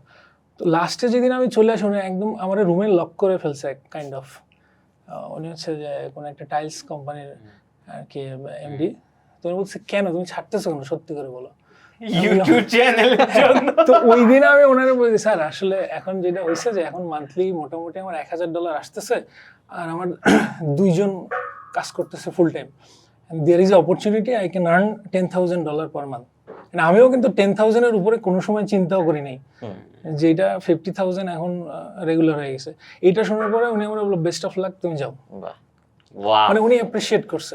ওনার আগ পর্যন্ত উনি জানতো না, উনি চেষ্টা করছে যে আমি যেন থেকে যাই, স্যালারি বাড়াই বা আদর করে হোক, যেভাবে হোক। ক্রেজি একটা এপিসোড। শেষ কোনো কিছু বলার আছে? শেষ কোনো কিছু বলা যায়, নতুন ক্রিয়েটর যারা আসতেছে তাদের উদ্দেশ্য করে যদি বলি যে যেটা হচ্ছে যে এখন আমাদের দেশের এই যে কন্টেন্ট ক্রিয়েশন মানে কন্টেন্ট মনিটাইজেশন সবাইকে গণহারে দেওয়ার পরে মানে সবার মাথা আউলাই গেছে। মানে আগে সবাই ইউটিউবার বুঝতো, এখন ইউটিউবে অনেকে জানেই না আর্ন করা যায়, শুধু কন্টেন্ট মনিটাইজেশন নিয়ে আসে। তো শুধু তাদের জন্য যে এই যে ফলো টু ফলো বা এই জিনিসটা যেই হারে বাড়ছে, যে মানুষ কন্টেন্ট ক্রিয়েশনে আসতে গেলে ফার্স্টে কন্টেন্ট নিয়ে চিন্তা করতে হবে, ফলোয়ার কিছুই না। ফলোয়ার 14 মিলিয়ন ফলোয়ার আর 3 মিলিয়ন ফলোয়ারের জন্য আপনার আর্নিং বেশি হবে বা কম হবে বা ভিউ বেশি হবে এমন কিছু না। Content should be the first priority. শুধুমাত্র কন্টেন্টের যদি আইডিয়া থাকে এবং ইনাফ রিসোর্স থাকে তাইলেই কন্টেন্ট ক্রিয়েশনে আসা উচিত। আর সেকেন্ড কথা হচ্ছে যে পকেটের টাকা খরচ করে বা অনেক টাকা খরচ করে কন্টেন্ট ক্রিয়েটর হওয়ার চান্স খুবই কম। এর idea hmm. Is the king. মানে Okay. আপনি অল্প বাজেটে যদি ভালো আইডিয়া বা ফ্রেশ একটা জনরা ক্রিয়েট করতে পারেন, তাহলে সাকসেস হবে, টাকা আসবে, ওই টাকার থেকে আমি টাকা খরচ করব। হুম। বাট অনেকেই আমাদের দেখা দেখি যেটা করতেছে, একটা হিউজ অ্যামাউন্ট অফ মানি তারা খরচ করে ফেলতেছে এবং আলটিমেটলি ওই টাকাটা তুলতে পারতেছে না।